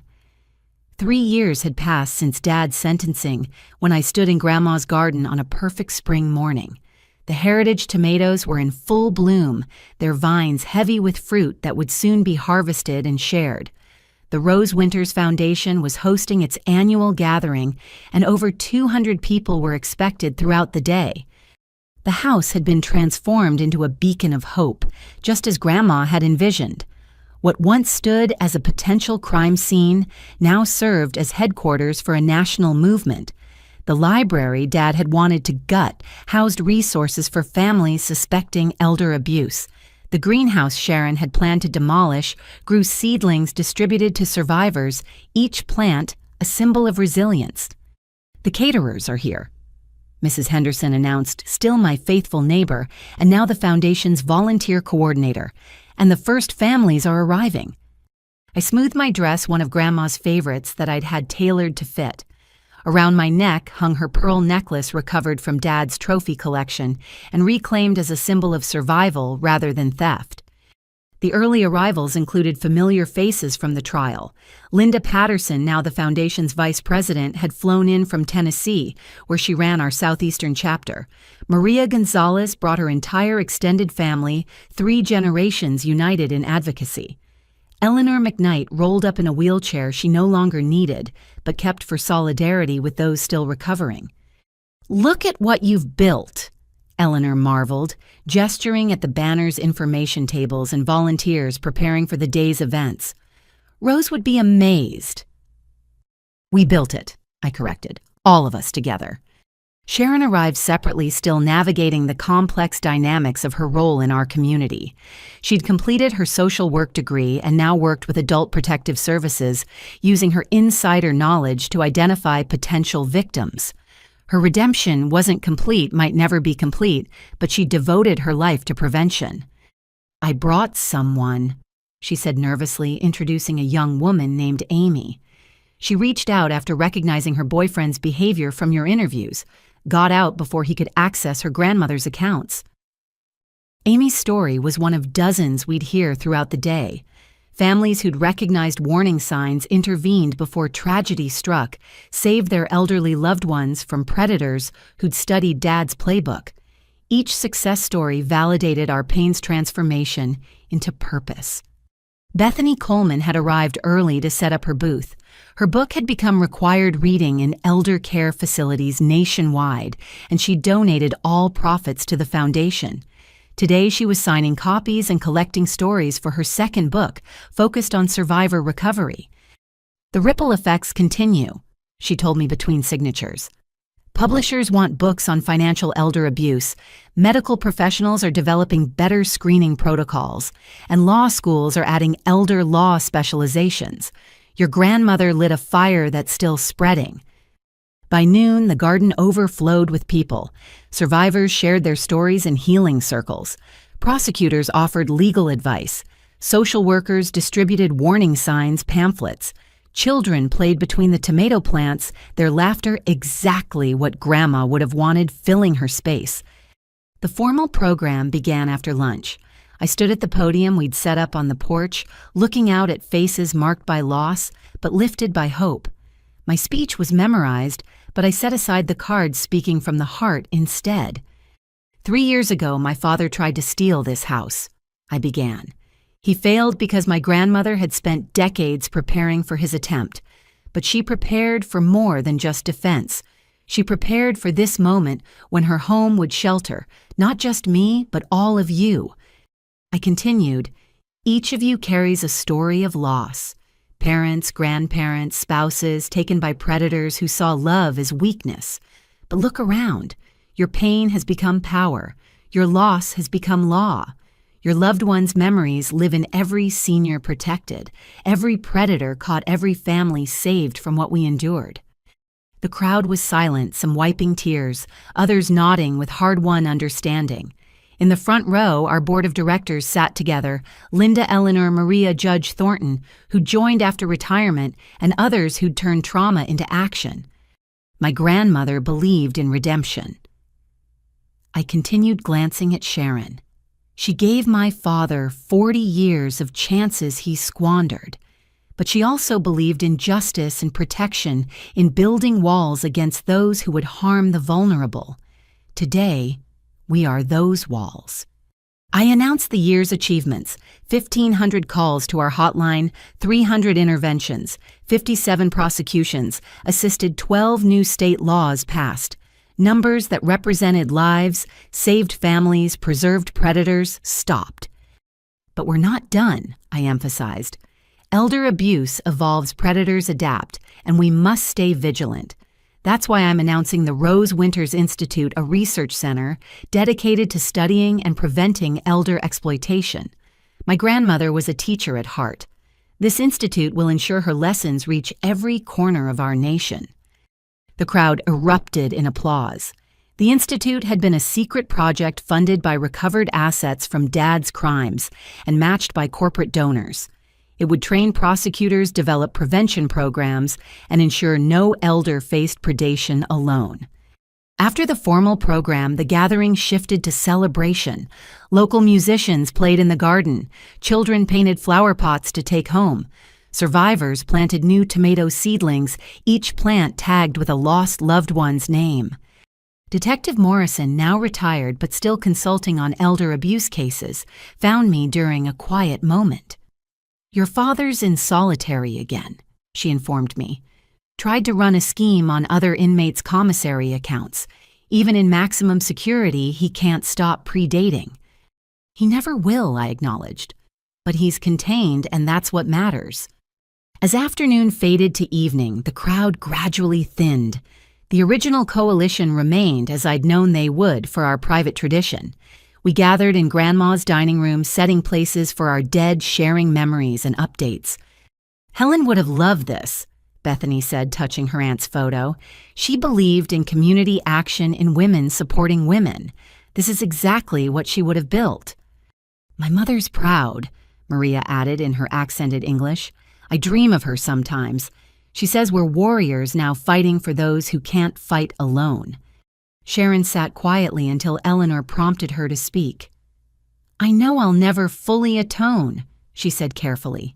"But today, seeing Amy and others who escaped because we exposed these tactics, maybe my complicity led to something good. Maybe that's the best I can hope for." "Redemption isn't erasure," Linda observed. "It's transformation. You've transformed Sharon. That matters." As twilight settled over the garden, I found myself alone on the porch swing, where Grandma and I had spent countless evenings. The house glowed with warm light, filled with the echoes of hope and healing. Everything she'd protected had not only survived, but flourished. My phone buzzed with a message from the publisher. They wanted me to write a book about our story, the complete narrative of Dad's crimes, and our transformation of trauma into triumph. I'd been resisting for years, but maybe it was time. Grandma's story deserved telling in full. "One more thing to consider," Mrs. Henderson said, joining me on the swing. "That nice prosecutor James asked about you again. Maybe it's time to think about your own future, not just the foundation's." James Torres had indeed shown interest beyond professional collaboration, but I'd been too focused on building the foundation to consider personal possibilities. Maybe Mrs. Henderson was right. Maybe it was time to let love into the fortress Grandma had built. "She'd want you happy," Mrs. Henderson continued. "Not just successful, but happy. This house should hear laughter again, maybe even children's voices. New life to balance all the death we've processed." The thought warmed and terrified me equally. Trust came hard after discovering your father was a serial killer. But Grandma had loved after loss, built after betrayal. Her example suggested possibility beyond pain. As the last volunteers cleaned up and the house settled into peaceful quiet, I walked through each room. The walls held photos, now coalition meetings, survivor celebrations, families reunited. Dad had tried to steal this space, but we'd multiplied its love exponentially. In Grandma's study, I sat at her desk and pulled out writing paper. The book would start with her, the woman who'd fought alone, so we could fight together. It would tell of her courage, her foresight, her transformation of one man's evil into a movement for good. But first, a letter to James. Just coffee, nothing serious. A small step toward the personal life Grandma would have wanted for me. A recognition that surviving wasn't enough. I needed to live. The phone rang before I could write. An unknown number, but I answered anyway. A trembling voice spoke. "Is this the Rose Winters Foundation? I think my son is poisoning me. I found your number online. Please, can you help?" "Yes," I said firmly, reaching for the intake forms. "We can help. You're not alone. Tell me everything." As I listened to another grandmother's fears, I felt Grandma's presence like a warm embrace. This was our true resolution, not just Dad in prison, but every elder protected, every family saved, every predator stopped. We'd built her dream from the ashes of our nightmare. The cycle continued, but differently now. Where once predators hunted in shadows, we shone light. Where once elders suffered in silence, we amplified their voices. Where once families faced exploitation alone, we stood ready to fight beside them. "Thank you for calling," I told the frightened woman after gathering her information. "Someone will be with you tomorrow. Tonight, don't drink anything you didn't prepare yourself. You're going to be okay." After ending the call, I finally wrote my letter to James. Just coffee, but maybe the beginning of adding new love to the love we'd preserved. Grandma's house had protected me long enough. Time to let life fully bloom within its walls. The stars were bright over the garden, the same constellations Grandma had taught me to name. Somewhere I was certain she watched with satisfaction. We'd won more than a court case. We'd won a future where her love multiplied across generations, protecting grandmothers she'd never meet from predators like the son she'd loved despite his evil. "Rest now, Grandma," I whispered to the night. "We've got it from here." The house settled around me with familiar creaks and sighs, no longer haunted by attempted theft, but blessed by successful protection. Tomorrow would bring new challenges, new calls, new families to save. But tonight, in the sanctuary, Grandma had preserved all was well. The resolution wasn't an ending, but a beginning, and that I knew was exactly what she'd planned all along. Life lesson. Sometimes the greatest gifts come disguised as our deepest betrayals. Grandma's foresight taught me that true inheritance isn't about property, but about the strength to stand against injustice. By protecting what she'd entrusted to me, I discovered my life's purpose. Her house became more than walls and memories. It transformed into a sanctuary for healing and justice. Family isn't always who we're born to, but who stands with us when we defend what's right. What would you do if someone you trusted tried to take everything from you? Have you ever had to stand up to a family member who was in the wrong? I'd love to hear your thoughts and experiences in the comments below. If this story touched your heart, please give it a like and share it with others who might need to hear it. And don't forget to subscribe for more stories of courage, justice, and the power of love to overcome even the darkest betrayal. Thank you for listening to my story.